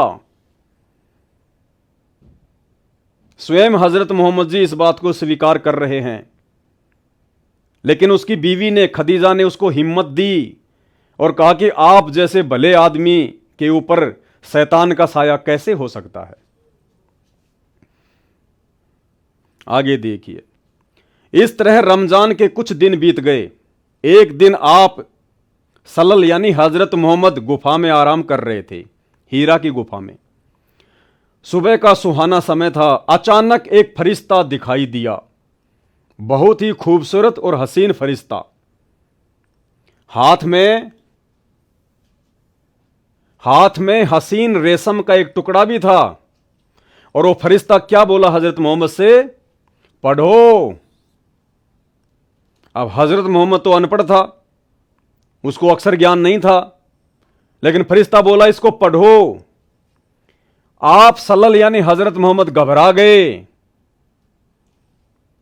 फरिश्ता यानी देवता, मुसलमान धर्म में फरिश्ता बोलते हैं, हिंदू देवता बोल देते हैं। और ये वही फरिश्ता है जिसने हजरत मोहम्मद के ऊपर कुरान शरीफ की आयतें नाजिर की। और उस फरिश्ते को देखकर हजरत मोहम्मद का क्या रिएक्शन है, देखिएगा आपके नबी का रिएक्शन। आप सल्लल्लाहु घबरा गए, फरमाया मुझे पढ़ना नहीं आता। अरे फरिश्ते को देखकर कोई घबराता है क्या? अल्लाह के भेजे गए दूत को देखकर कोई घबराता है क्या? लेकिन हजरत मोहम्मद जी घबरा गए। आप सल्लल्लाहु को ऐसा महसूस हुआ जैसे वह शरीर को भींच रहा है। फिर छोड़ दिया और कहा पढ़ो।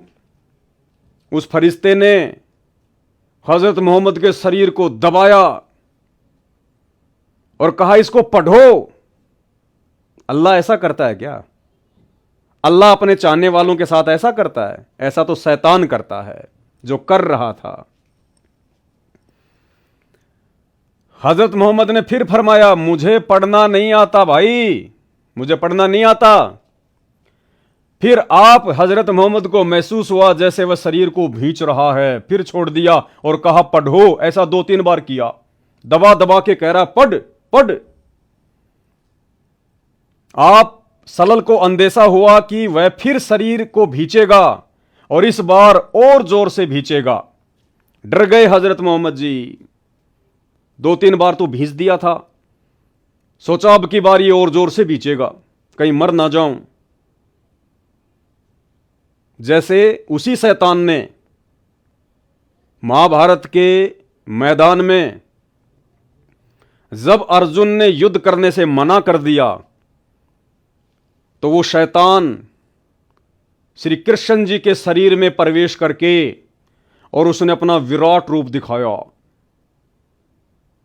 अपना वो शैतान वाला रूप दिखाया, वो काल रूप दिखाया। और अर्जुन डर गया, भयभीत हो गया कि अगर मैंने युद्ध नहीं किया तो मैं मर जाऊंगा। और कहा कि भगवान आप अपना ये विराट रूप समेट लीजिए, मेरे से देखा नहीं जा रहा।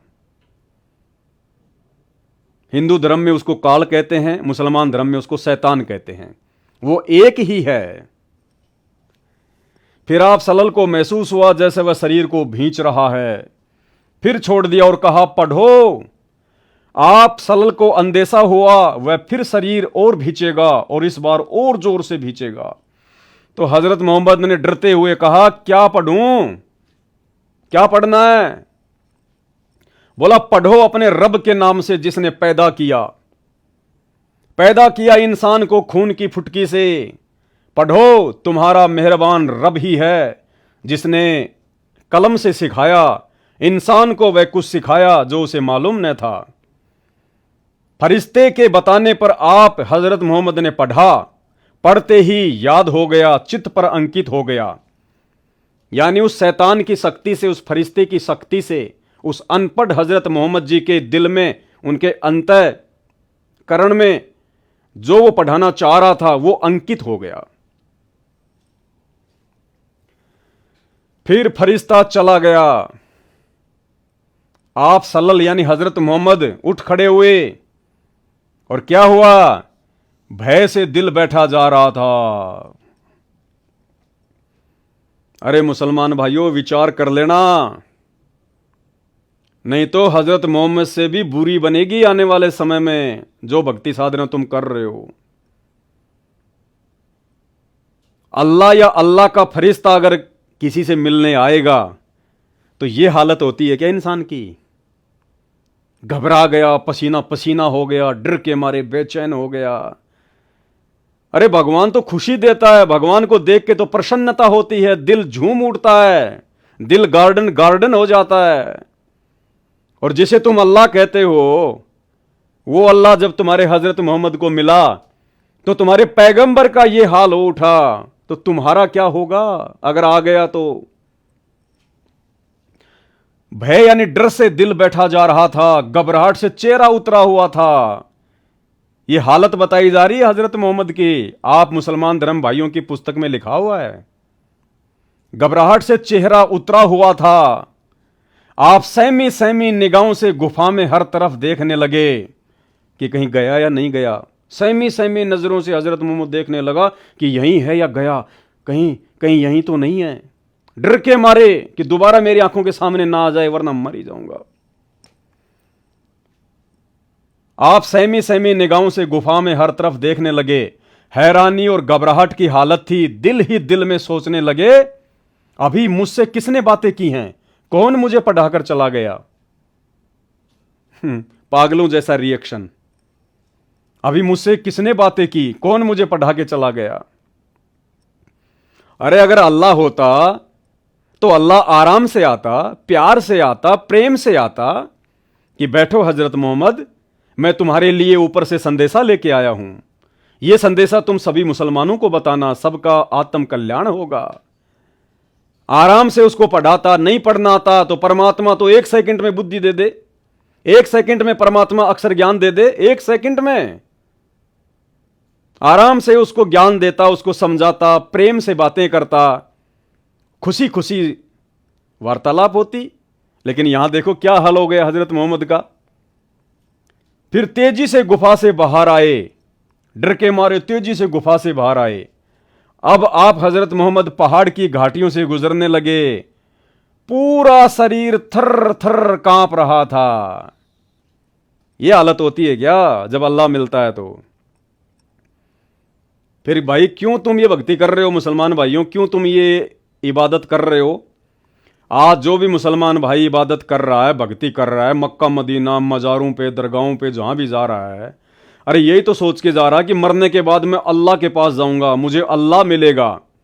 तो क्या करोगे आप उस अल्लाह से मिलके, जिस अल्लाह के मिलने के बाद आपके नबी की यह हालत हो गई, पसीना पसीना हो गया, थर थर कांपने लगा?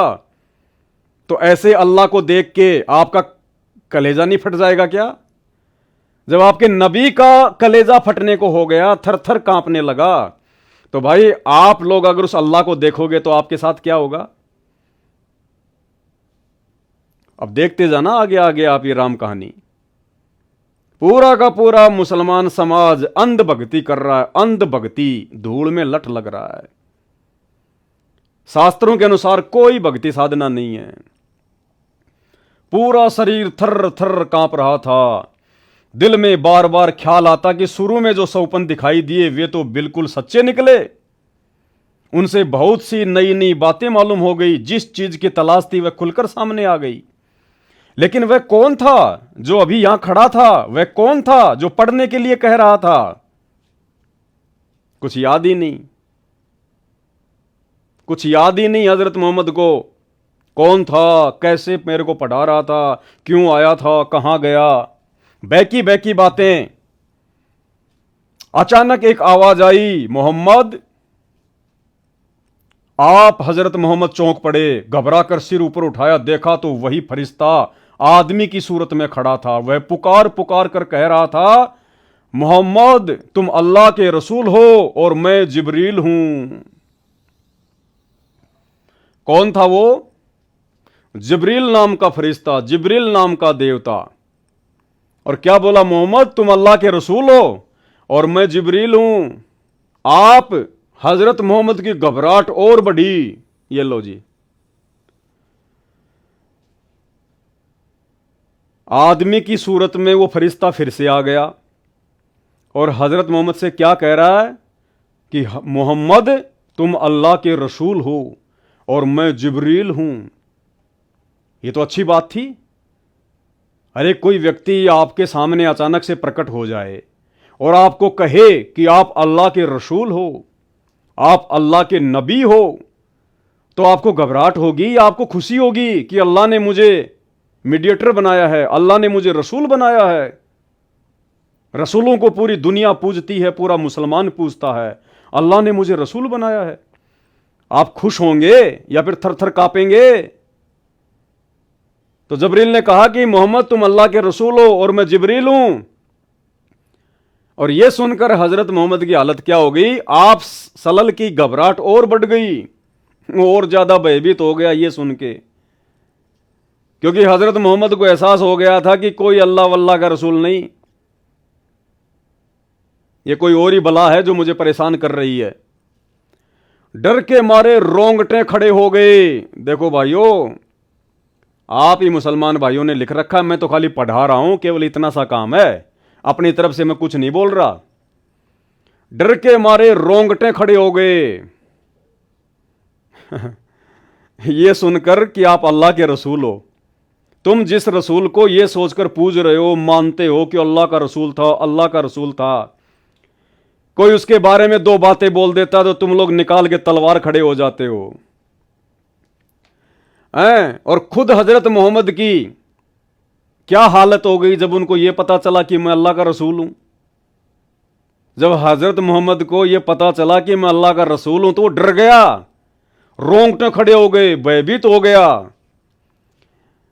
आप सलल की घबराहट और बढ़ी, डर के मारे रोंगटे खड़े हो गए, भय से कदम रुक गए, कभी दाई तरफ देखते कभी बाई तरफ देखते कि यह सूरत आंखों से ओझल हो, कि यह सूरत आंखों से ओझल हो। जो व्यक्ति सामने खड़ा होकर बोल रहा ना कि तुम अल्लाह के रसूल हो, हजरत मोहम्मद क्या सोच रहा था कि यह मेरी आंखों से दूर हो जाए। क्यों भाई? अरे वो तो तेरे लिए बहुत अच्छा पैगाम लेके आया था, एक संदेश लेके आया था कि हजरत तुम अल्लाह के रसूल हो। वो तो तुझे खुशखबरी सुना रहा था, जिस खुशखबरी को सुनने के लिए आज पूरे मुसलमानों के कान तरस रहे हैं। और हजरत मोहम्मद उसी खुशी वाली बात को सुन के डर रहा है, भयभीत हो रहा है और सोच रहा है कि यह व्यक्ति मेरी आंखों से दूर हो जाए। ये देखना, तुम्हारी पुस्तकों में लिखा हुआ सच्चाई। यानी हजरत मोहम्मद को अल्लाह नहीं मिला। अरे अल्लाह की सूरत तो बहुत सुहानी है, और यदि उस अल्लाह का कोई पैगंबर, कोई फरिश्ता, कोई देवता यदि नीचे आएगा तो वो भी उस अल्लाह के जैसा होगा, उसी के गुणों से युक्त होगा। वो तो परम शांति प्रदान करेगा, हृदय में शीतलता प्रदान करेगा, डर और भय पैदा नहीं करता अल्लाह का फरिश्ता। वो शैतान था जो जिब्रील के माध्यम से हजरत मोहम्मद को जबरदस्ती वो कुरान शरीफ की आयतें उसके ऊपर उतार रहा था। डर गया बेचारा हजरत मोहम्मद, लेकिन जिधर देखते वही दिखाई देता, जिधर मुंह करते वही मौजूद होता। आगे बढ़े या पीछे हटें, नजरें नीची करें या ऊपर उठाएं, हर तरफ और हर जगह वही फरिश्ता दिखाई देता। डर गया बेचारा। बहुत देर हो गई, आप हजरत मोहम्मद इसी प्रकार थर थर कांपते रहे और ना जाने क्या क्या सोचते रहे। उधर बीवी खदीजा ने गुफा में आप हजरत मोहम्मद के पास आदमी भेजा। आप हजरत मोहम्मद वहां ना मिले, रिश्तेदारों के यहां दिखवाया, वहां भी ना थे, यहां वहां आदमी दौड़ाया, लेकिन न मिलना था न मिले। फरिश्ता चला गया। आप हजरत मोहम्मद खदीजा के पास आए, भय से कांपते हुए और पसीने में नहाए हुए। बेचारे की धड़कन बंद नहीं हुई हजरत मोहम्मद की जब तक अपने घर पर नहीं आ गया। थर थर कांप रहा, रोंगटे खड़े हो रहे, पसीना टपक रहा। ये अल्लाह के दर्शनों से ऐसा होता है क्या?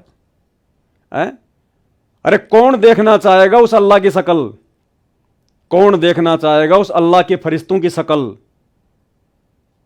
जब वो इतना डरावना है, इतना डर पैदा कर देता है, इतना भय पैदा करता है? तो विचार कर लेना, वो अल्लाह नहीं था, वो जबरील नाम का फरिश्ता था, वो स्वयं शैतान था, शैतान। अल्लाह तो मिले थे हजरत मोहम्मद को, साक्षात आके मिले थे। कौन है वो अल्लाह जो हजरत मोहम्मद को मिला था, अपना ज्ञान दिया था, हजरत मोहम्मद को अपने साथ अपने सतलोक लेके गया था? लेकिन हजरत मोहम्मद अपनी नादानी से वहां नहीं रहा, उसने अल्लाह को ठुकरा दिया और शैतान की इबादत में लगा रहा और पूरे मुसलमान को शैतान की इबादत पे लगा दिया। ये पूरी जानकारी आपको संत रामपाल जी के सत्संगों में सुनने को मिलेगी।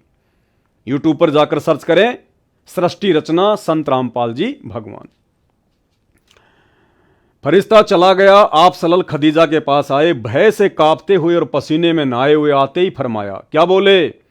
मुझे कुछ उड़ा दो, कुछ उड़ा दो। तुरंत बीवी खदीजा ने चादर उड़ा दी। आप हजरत मोहम्मद की यह हालत देखकर वो बहुत घबराई। दिल में तरह तरह के अंदेशे उमड़ने लगे। क्या आपकी तबीयत खराब हो गई? क्या आपको जाड़ा बुखार आ गया है? क्या कोई मुसीबत आन पड़ी है? जब मन कुछ शांत हुआ, भय कुछ दूर हुआ, शरीर की कपकपी में कमी हुई, तो बीवी खदीजा ने पूछा, आप थे कहां और आपको हुआ क्या? आप सल्लल्लाहु ने उसकी तरफ देखा। ऐसा महसूस हो रहा था जैसे आप बेबस होकर रह गए हैं, मानो मुसीबतों का पहाड़ टूट पड़ा हो। बेचारा इतना डर के मारे घर पे आने के बाद भी, उस शैतान के फरिश्ते जबरील की शक्ल देखने के बाद, जिस प्रकार उसने जबरदस्ती कहा पढ़ो पढ़ो बीच बीच के। अरे स्कूल में बच्चे पढ़ने के लिए जाते हैं। अब बच्चे स्कूल जाते ही तो सारा ज्ञान सीख नहीं जाते। तो जिस दिन बच्चे स्कूल जाते हैं, जिस दिन उनको कुछ भी ज्ञान नहीं होता है, तो क्या टीचर बच्चों को भींच भींच के कहता है कि पढ़ पढ़, सामने बोर्ड पे क्या लिखा हुआ, पढ़ सामने बोर्ड पे क्या लिखा हुआ है। तो बच्चे की हालत क्या हो जाएगी? जो पहले दिन स्कूल गया, जिसको ना ए फॉर एप्पल का पता, ना आ से आम का पता, और वो टीचर उसको भींच भींच के कहेगी पढ़ पढ़ सामने क्या लिखा हुआ। कहां से पढ़ेगा बेचारा? डरेगा, रोंगटे खड़े होंगे उसके, कांपेगा बेचारा, दूसरे दिन स्कूल नहीं आएगा, घर पे उसके जाड़ा चढ़ जाएगा जाते ही। वो हाल हजरत मोहम्मद जी का हो गया। अगर वो अल्लाह था, परमात्मा था, खुदा था, तो खुदा में तो इतनी शक्ति होती है, वो तो अनपढ़ को भी ज्ञान दे देता है सेकंडों में, और कह देता कि मोहम्मद पढ़ ये कुरान, इसको याद कर और मुसलमानों को बता। लेकिन वो शैतान था भाई, भीच भीच के पढ़ा रहा, भीच भीच के पढ़ा रहा कि पढ़ पढ़, मानो मुसीबतों का पहाड़ टूट पड़ा हो। फरमाया, क्या फरमाया फिर हजरत मोहम्मद ने? खदीजा मैं तुम्हें क्या बताऊं कि मुझे क्या हुआ। फिर जो कुछ देखा था वह बयान किया। बीबी खदीजा थी बहुत समझदार, ये बातें सुनकर जरा भी न घबराई, क्योंकि वो भींच भींच तो हजरत मोहम्मद के साथ हो रही थी, खदीजा के साथ हो रही हुई थी। अगर खदीजा के साथ में होती तो उसकी भी ये हालत हो जाती। तो लेखक क्या कह रहा है कि खदीजा को घबराहट नहीं हुई। उन्होंने आप सलल को बहुत ही इज्जत की नजर से देखा, उनके चेहरे पर यकीन और इत्मीनान की मुस्कुराहट थी। फिर आप सलल को इत्मीनान दिलाया और क्या बोली? आप सलल के दिल में एक गम था, जहां जाते उस गम को लिए जाते। परेशानी में कभी ये ख्याल भी होता किसी पहाड़ पर से गिरकर खुद को हलाल कर लें। ये लो जी, आप मुसलमानों के अनुसार हजरत मोहम्मद को वो अल्लाह का फरिश्ता जिब्रील मिलने के बाद भी जो कुरान का ज्ञान आज आप मुसलमान धर्म के फॉलोअर पढ़ रहे हैं, जबरील नाम के फरिश्ते के माध्यम से हजरत मोहम्मद को वो ज्ञान मिलने के बाद भी हजरत मोहम्मद की क्या हालत थी कि मैं आत्महत्या कर लूं, आत्महत्या, किसी पहाड़ से नीचे गिर के मर जाऊं मैं। क्या जीवन है ये? कोई सुख नहीं, कोई शांति नहीं। अल्लाह मिलने के बाद हजरत मोहम्मद की यह हालत थी। तो काहे का अल्लाह था भाई वो? अरे अल्लाह आज मुझे मिला है, मेरे जैसे लाखों भक्तों को मिला है, संत रामपाल जी के रूप में अल्लाह मिला है। उनके सत्संग सुनकर देखो, उनकी शरण में आकर देखो, अल्लाह कितना सुकून देता है, अल्लाह कैसे कैसे बिगड़े हुए काम बनाता है, अल्लाह नीचे गिरे हुए इंसान को ऊपर उठाता है, अल्लाह अपने सीने से लगाता है।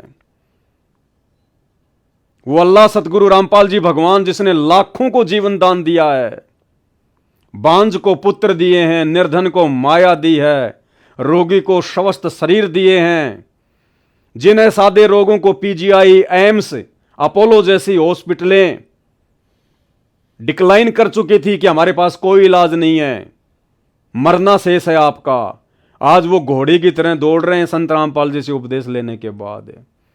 ये है अल्लाह, ये काम करता है अल्लाह।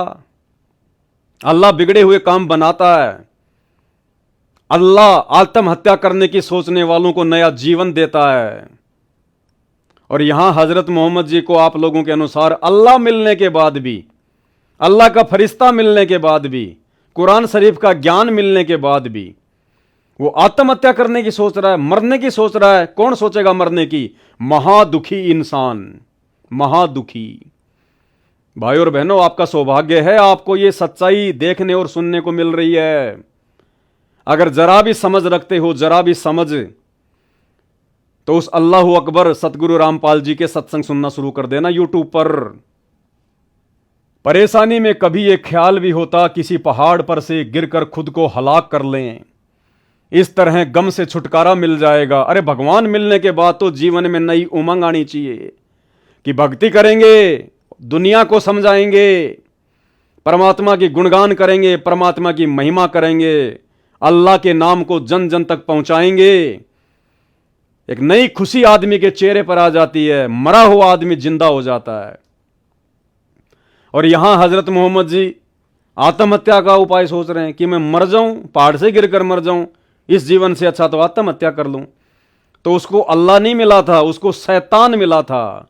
गलती से हजरत मोहम्मद ने उसे अपना अल्लाह समझ लिया, और गलती से आज का मुसलमान उसे अल्लाह समझ रहा है।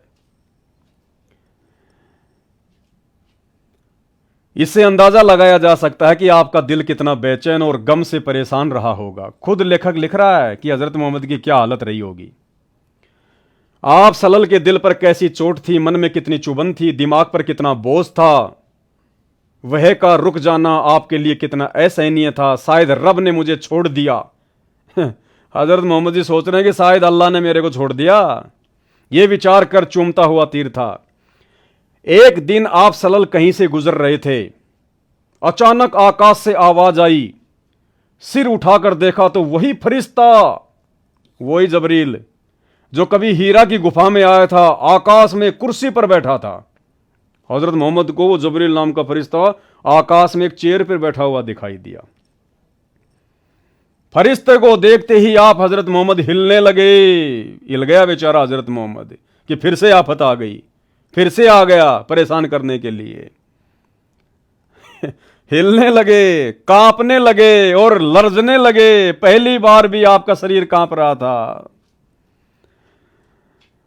कितनी जगह लिखा हुआ मेरे भाइयों, कितनी जगह लिखा हुआ है। क्या यह पढ़कर भी आपको यकीन नहीं होगा? क्या अल्लाह ऐसा होता है क्या? अल्लाह इतना भयंकर होता है क्या? अल्लाह का फरिश्ता ऐसा डरावना होता है क्या? अरे फिर क्यों जन्नत में जाने की सोच रहे हो आप लोग? मूर्ख हो फिर, क्योंकि जन्नत में अल्लाह के फरिश्ते फरिश्ते मिलेंगे वहां तो। और अल्लाह का फरिश्ता देख के हजरत मोहम्मद की यह हालत हो गई तो तुम क्या करोगे जन्नत में जाकर? तुम भी ऐसे भागते फिरोगे इधर उधर डर के मारे।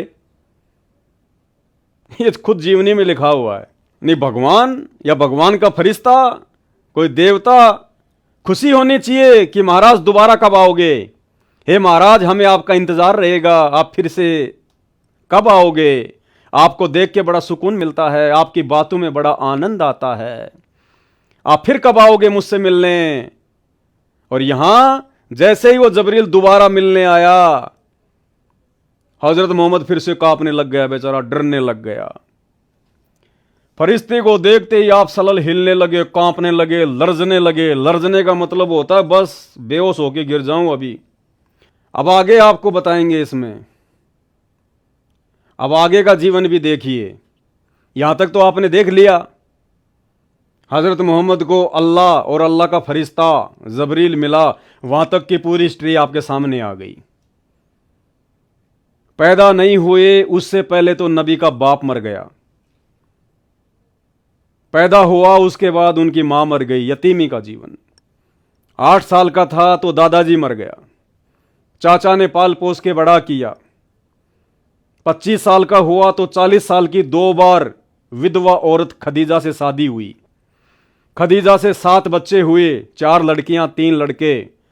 तीनों लड़के हजरत मोहम्मद की आंखों के सामने अकाल मौत मर गए। फिर उसके बाद में भक्ति साधना में लग गया, गुफाओं में जाके। उसके बाद वो जबरील नाम का फरिश्ता आके मिला, उसने जीना हराम कर दिया हजरत मोहम्मद का। अब आगे देखिएगा, फिर बेचारा बीमार हो गया। ना बचपन में सुख, ना जवानी में सुख, और अब बुढ़ापे में क्या होने जा रहा है, ध्यान से देखिएगा। यह जीवनी हजरत मोहम्मद पुस्तक, पेज नंबर 321। हिस्तुल वदा को अभी 3 महीने से ज्यादा न गुजरे थे कि प्यारे नबी हजरत मोहम्मद पर बीमारी का हमला हुआ।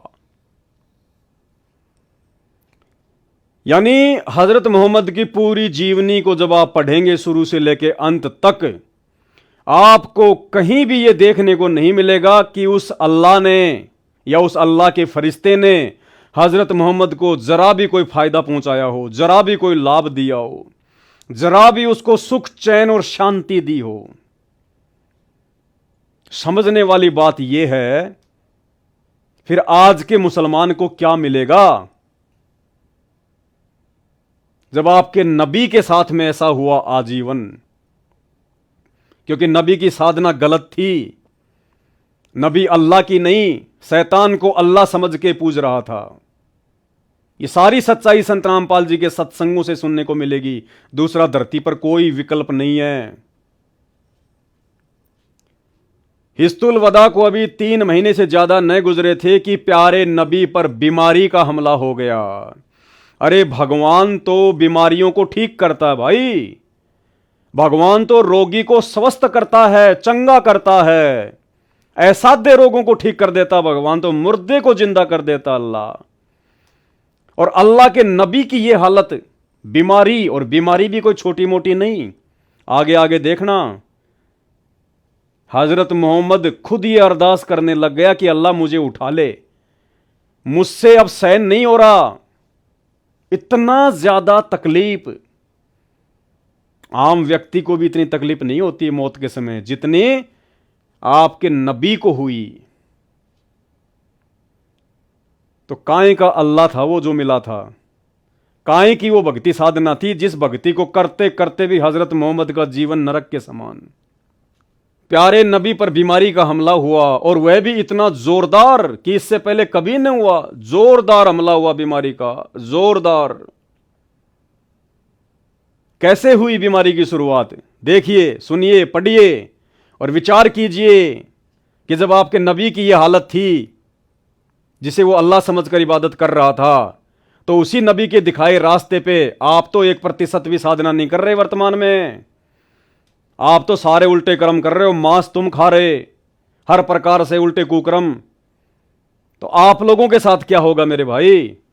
बीमारी की शुरुआत इस तरह हुई कि एक रात आप सलल यानी हजरत मोहम्मद बिस्तर से उठे, अपने गुलाम अबू मुहैबा को उठाया और फरमाया, अबू मुहैबा, मुझे अल्लाह का हुक्म मिला है, इस वक्त जाकर पकीब वालों के लिए मगफिरत की दुआ करनी है, तुम भी मेरे साथ चलो। आप उन्हें साथ लेकर घर से निकले, कब्रिस्तान पहुंचे तो फरमाया, तुम पर सलामती हो ए कब्र वालों। हजरत मोहम्मद कह रहे कि तुम पर सलामती हो ये कब्र वालों, यानी खुद पर तो कोई सलामती नहीं, खुद का जीवन तो नरक के समान, खुद का जीवन अस्त व्यस्त, और जो मुर्दे जो जमीन में पड़े हैं, जो कब्र में गड्ढे पड़े हैं, उनको कह रहे हैं तुम्हारे ऊपर अल्लाह की सलामती हो। फिर आगे देखिए भाई और बहनों, पेज नंबर 323, जीवनी हजरत मोहम्मद पुस्तक। फिर हालत बहुत ज्यादा खराब हो गई, चलने फिरने की ताकत ना रही।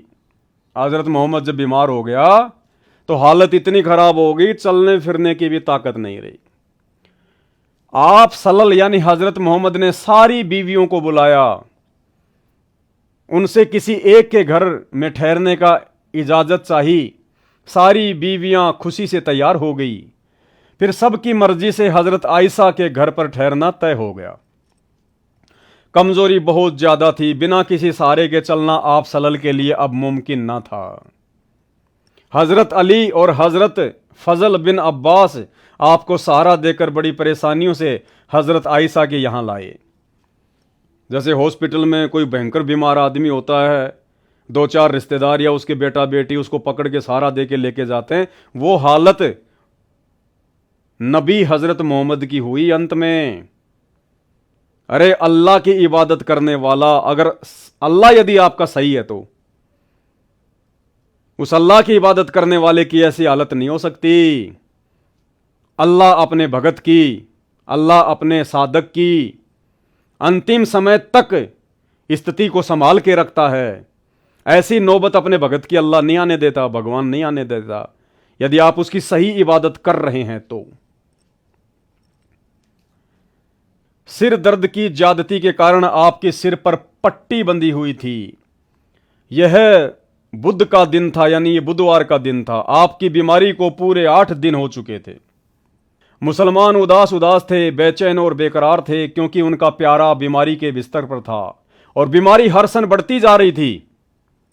इससे पहले कभी आप इस तरह बीमार नहीं हुए थे, इसलिए वे और भी ज्यादा निराश और फिक्रमंद हो गए कि कहीं हजरत मोहम्मद जी शरीर ना छोड़ दें, कहीं हमारा नबी अल्लाह को प्यारा ना हो जाए। आगे देखिए भाई और बहनों, प्यारे नबी हजरत मोहम्मद की हालत गिरती गई। बुखार कभी घट जाता, कभी बढ़ जाता। जब तक पैरों में दम रहा और चलने फिरने की ताकत रही, आप सल्लल्लाहु मस्जिद में जाते रहे और मुसलमानों की इमामत करते रहे। सबसे आखिरी नमाज जो आप सल्लल्लाहु ने पढ़ाई वह मगरिब की नमाज थी। ईसा का वक्त हुआ तो आप सल्लल्लाहु ने पूछा, नमाज हो चुकी है? साथियों ने कहा, बस आपका इंतजार है। क्योंकि ये खाट पर पड़े हुए थे, इनके उठने की हिम्मत थी नहीं, तो इन्होंने अपने साथियों से कहा कि नमाज हो गई? तो साथियों ने कहा, जी आपके उठने की इंतजार कर रहे हैं। आपने बर्तन में पानी भरवाया और गुस्ल किया। उठना चाहा तो बेहोश हो गए। नमाज के लिए भी उठ नहीं पा रहे थे। अल्लाह ने इतना भी सहारा नहीं दिया इनको अंत में, जबकि उम्र कोई ज्यादा नहीं थी इनकी कि कहीं कोई 150 साल की उम्र में जाके ये हालत हो गई हो। नहीं, ये इनकी मात्र 60 साल की उम्र की बातें हैं। 60-62 साल की, आगे आपको दिखाएंगे इसमें। अरे आज हमारे बॉलीवुड के सलमान खान हैं, उनकी उम्र हो गई 60 साल और देखो कैसे डांस करते हैं। और यहां नबी का क्या हाल हो गया, नबी के साथ में क्या हो गया?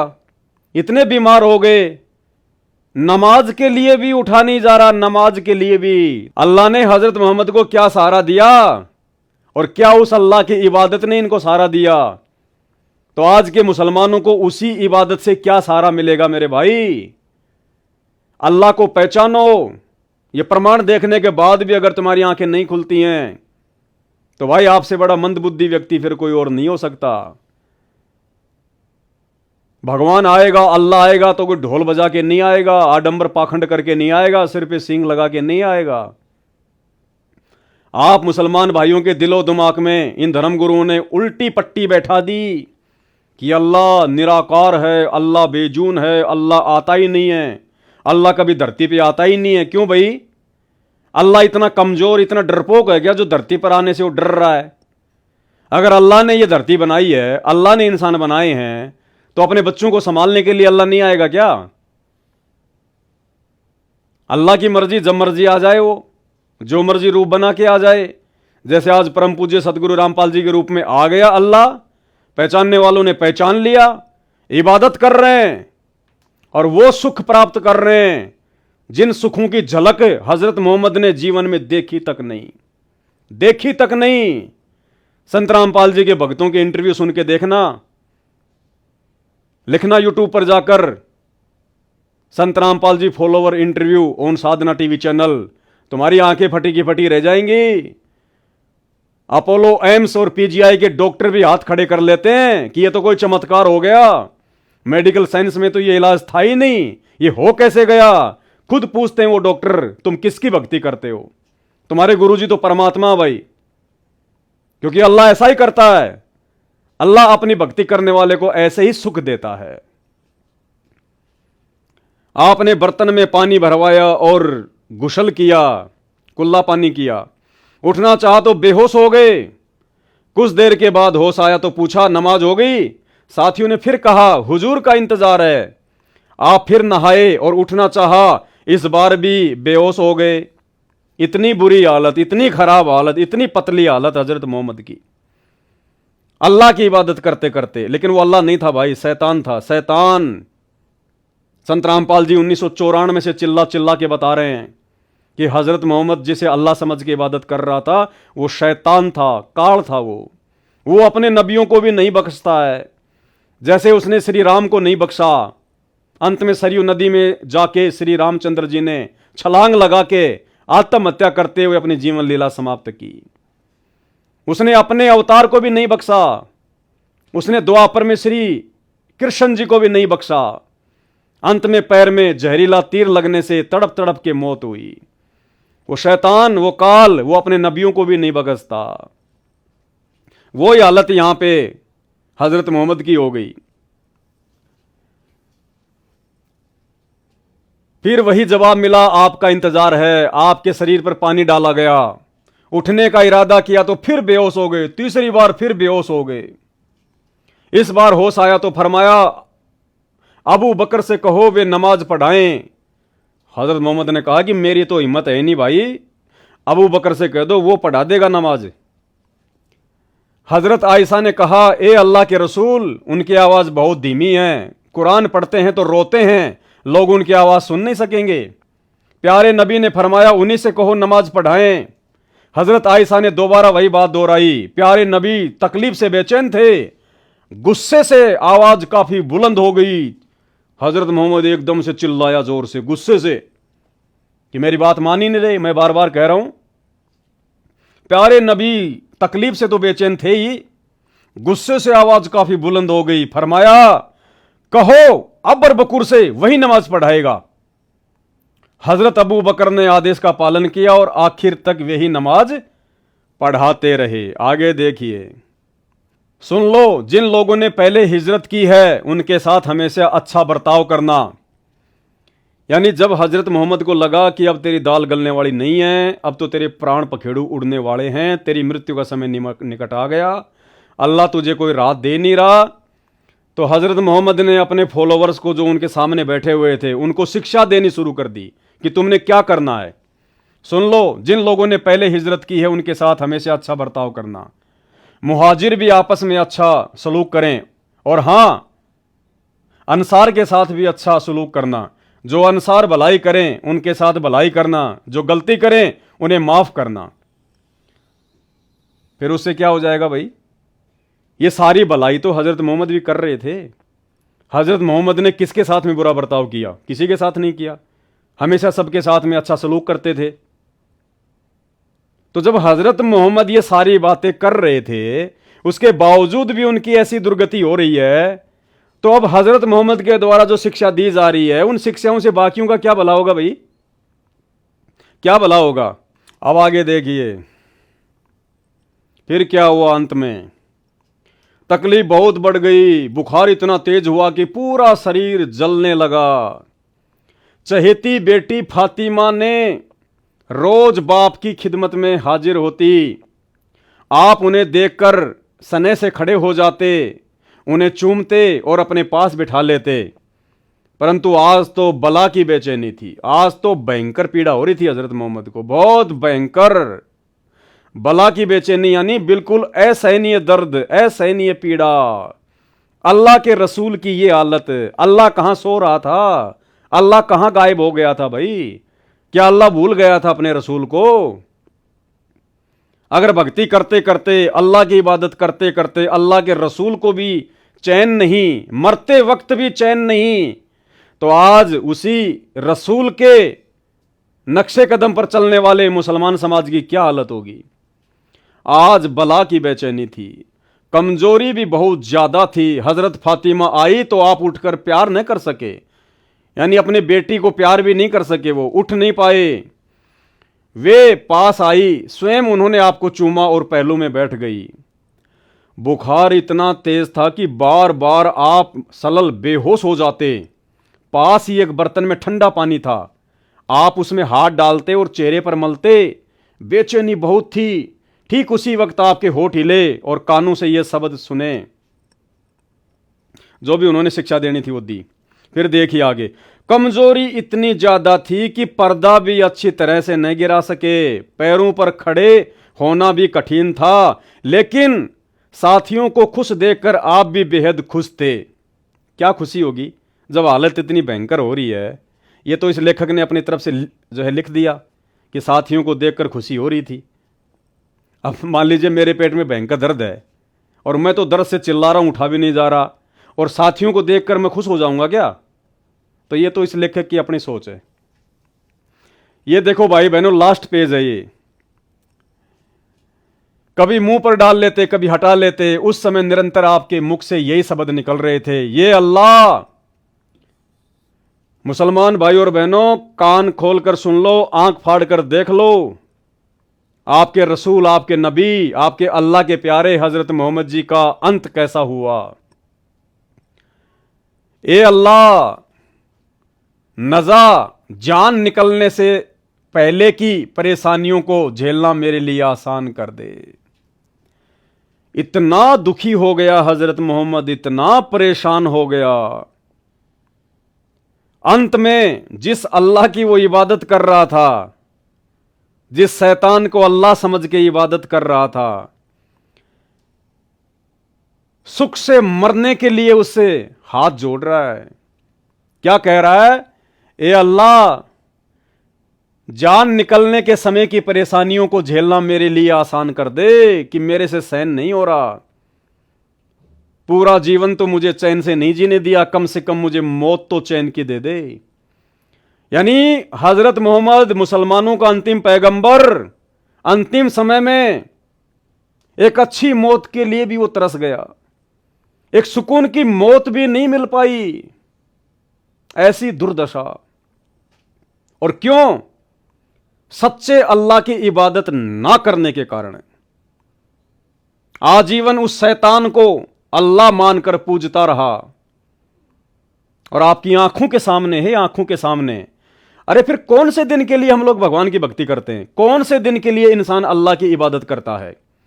इबादत कहो, उसको पूजा पाठ कहो, अल्लाह कहो, चाहे उसको भगवान कहो, परमात्मा कहो।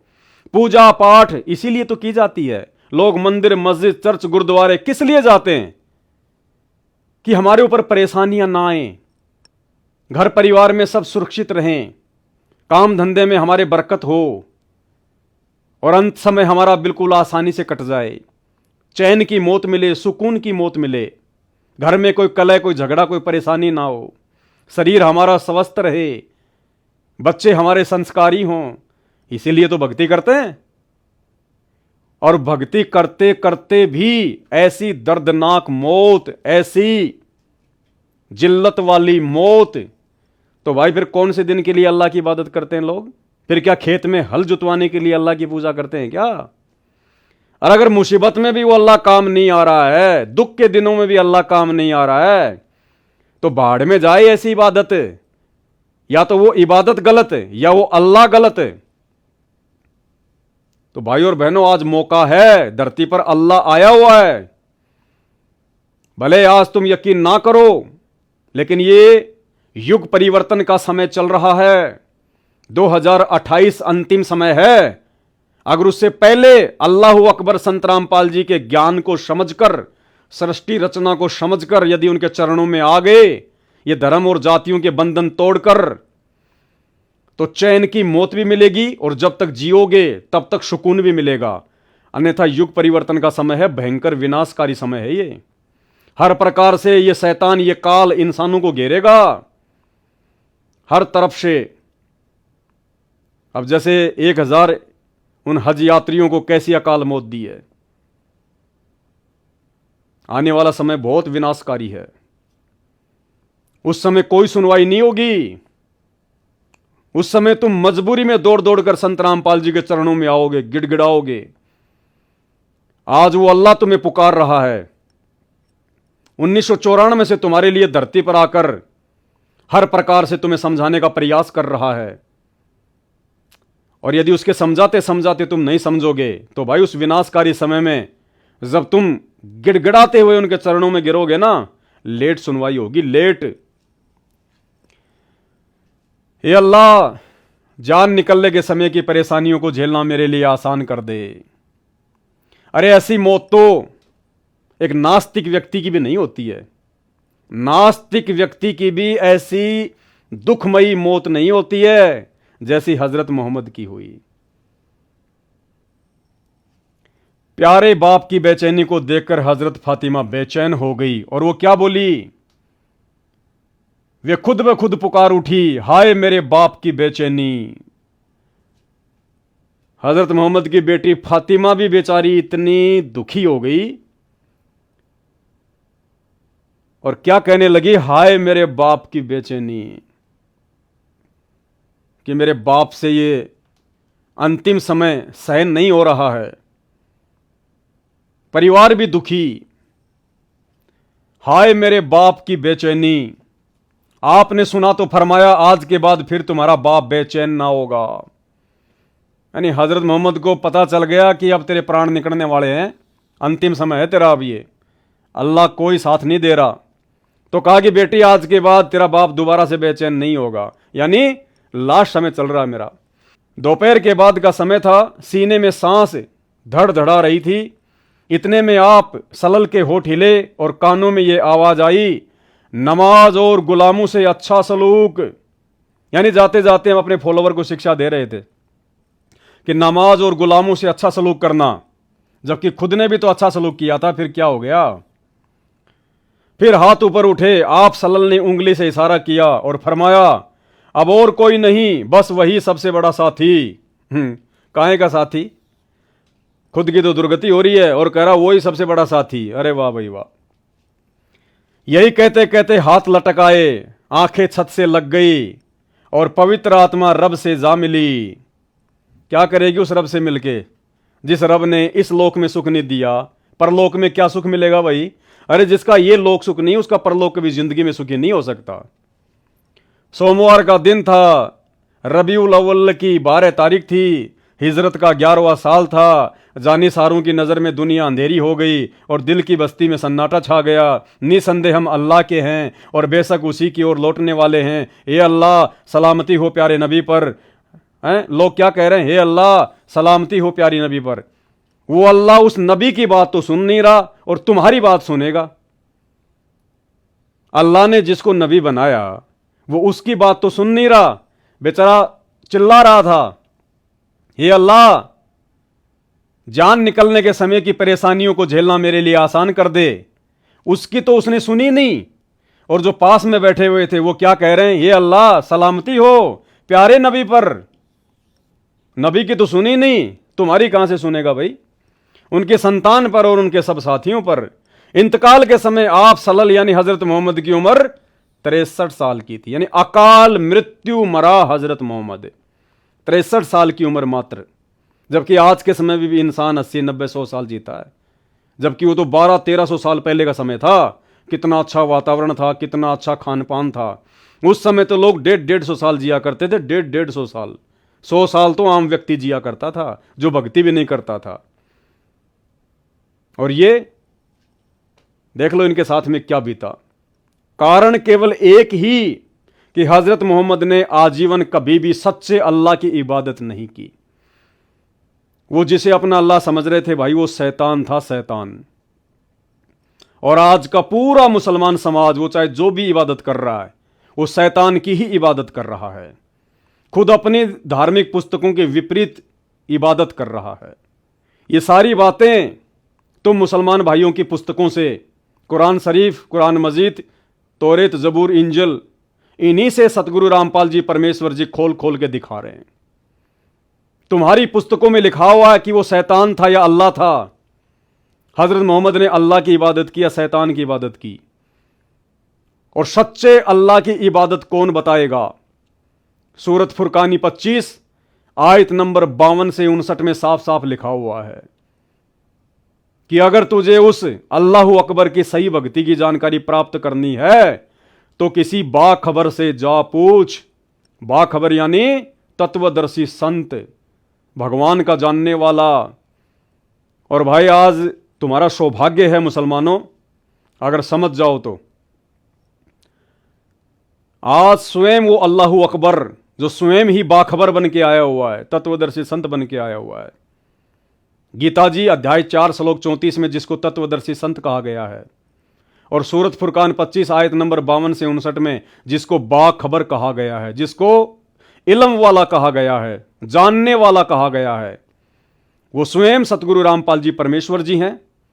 और यही अल्लाह है और यही दुनिया के अंतिम पैगंबर हैं। हजरत मोहम्मद अंतिम पैगंबर नहीं थे, संत रामपाल जी परमेश्वर दुनिया के अंतिम पैगंबर हैं। पैगंबर यानी जो पैगाम लेके आता है अल्लाह का, तो ये स्वयं ही अल्लाह है, अपने आप को छुपाते हुए एक पैगंबर के रूप में आए हुए हैं, एक रसूल के रूप में आए हुए हैं, एक अवतार के रूप में आए हुए हैं। ये स्वयं ही अल्लाह हैं। तो विनती है, हाथ जोड़ के प्रार्थना है, मैंने अपनी तरफ से कुछ नहीं कहा है। शब्दा शब्द तुम्हारे ही धर्म की पुस्तकों में जो लिखा हुआ है, ये पुस्तक जो मैंने अभी आपको दिखाई, जीवनी हजरत मोहम्मद, इस पुस्तक में आप मुसलमान भाइयों के द्वारा हजरत मोहम्मद के जीवन चरित्र के विषय में जो लिखा हुआ है, मैंने आपको शब्दा शब्द बताया है। अब आगे आपकी मर्जी है। सच्चाई थोड़ी सी कड़वी जरूर होती है। जैसे किसी को बुखार हो जाता है तो बुखार को ठीक करने के लिए जो दवाई खाई जाती है वो कड़वी होती है। जो मन मार के आंख बंद करके खा लेता है उसका बुखार ठीक हो जाता है, वो स्वस्थ हो जाता है। और जो उसको कड़वी समझ के नहीं खाएगा भाई, फिर वो दुर्गति से मरता है। तो ये सच्चाई है, कड़वी है, तुम्हारे धर्म की पुस्तकों में लिखी हुई है। अरे आप किसी हॉस्पिटल में जाओ, क्यों जाओ? क्योंकि आपको कोई रोग है भयंकर, और उस हॉस्पिटल में जाके आपने देखा कि मेरे जैसा एक रोगी और पड़ा है बेड पर, और काफी समय से पड़ा हुआ है, 2 साल से 5 साल से, और वो कह रहा है कि ओहो भगवान मर गया, मैं तो मर गया, 3 साल हो गई, कोई लाभ नहीं मिल रहा, कोई फायदा नहीं है। अरे डॉक्टर साहब कम से कम मेरी मौत तो ढंग से दे दे मेरे को। अब कोई मूर्ख आदमी होगा जो उस हॉस्पिटल में जाके एडमिट होगा, क्योंकि वही सेम रोग, सेम डॉक्टर, और वो डॉक्टर जब उसका रोग नहीं काट पा रहा तो तेरा कहां से कटेगा भैया? तो जो दुख, जो तकलीफें, जो परेशानियां जिंदगी भर हजरत मोहम्मद ने उस डॉक्टर अल्लाह की इबादत करते करते भुगती, अब उसी डॉक्टर की इबादत, उसी अल्लाह की इबादत जो हजरत मोहम्मद ने की, यदि आप करोगे तो आपको क्या मिलेगा भाई? और क्या मिल रहा है? सबकी ऐसे दुर्गति हो रही है, चाहे हिंदू हो चाहे मुसलमान हो। तो भाई और बहनों, प्रार्थना है, परमेश्वर रामपाल जी धरती पर स्वयं अल्लाहू अकबर हैं, इसमें कोई संशय नहीं है, कोई डाउट नहीं है। हमने तो जान लिया, पहचान लिया, देख लिया और मान लिया, और सारे सुख भी प्राप्त कर रहे हैं। बिल्कुल जीवन जो नरक था जन्नत बन गया, जन्नत, और आगे आगे जन्नत ही रहेगा। आप लोगों से प्रार्थना है, ये मज़हब, ये जातियां, ये किसी अल्लाह ने नहीं बनाई, आप और हमारे जैसे मूर्खों ने बना दी। जैसे आपने शुरू में पढ़ा कि मक्का मदीना में उस काबा में जो मूर्तियां थी वो कहां से आई? कोई अल्लाह ने थोड़ी भेजी थी। उस व्यक्ति ने जो रास्ते रास्ते जा रहा था, उसने देखा कि मूर्तियां हैं, उसने मूर्तियां खरीद ली, वो काबा में रख दी, जिसकी दुनिया चक्कर काट रही है। ये मनमुखी साधना है, मनमुखी पूजा है। आप लोग अपना समय और पैसा ही बर्बाद कर रहे हो, वहां जाकर कुछ नहीं मिलने वाला। अभी मौका है, समझ जाओ, सुधर जाओ। हजारों की संख्या में मुसलमान भाई सच्चाई को समझकर संत रामपाल जी के शरण में आ चुके हैं, और वो अद्वितीय लाभ उठा रहे हैं, जो लाभ उनके पूर्वज ये पत्थर पूजते पूजते, मज़ारों को पूजते पूजते, मक्का मदीना के चक्कर काटते काटते आजीवन नहीं भोग पाए। आज वो थोड़े से समय में, 1-2 साल में सारे सुख भोग रहे हैं। तो यूट्यूब पर जाकर सर्च कर लेना, मुसलमान धर्म वर्सेज संत रामपाल जी, जाकिर नाइक वर्सेज संत रामपाल जी। तुम्हारे धर्म की पुस्तकों से, तुम्हारे धर्मगुरुओं के साथ में संत रामपाल जी की डिबेट है। दूध का दूध, पानी का पानी किया हुआ है। और अगर बात समझ में आ जाए तो थोड़ा थोड़ा समय निकालना शुरू करो, आधा घंटा, 1 घंटा यूट्यूब पर, मोबाइल सबके हाथ में, उनके सत्संग सुनना शुरू करो। अगर अच्छी आत्मा होंगी तो समझ में आ जाएंगी, अन्यथा भाई वही दुर्गति होनी है जो मोहम्मद जी की हुई। तो आज के वीडियो में केवल इतना ही। बंदी छोड़ सतगुरु रामपाल जी परमेश्वर जी की जय हो।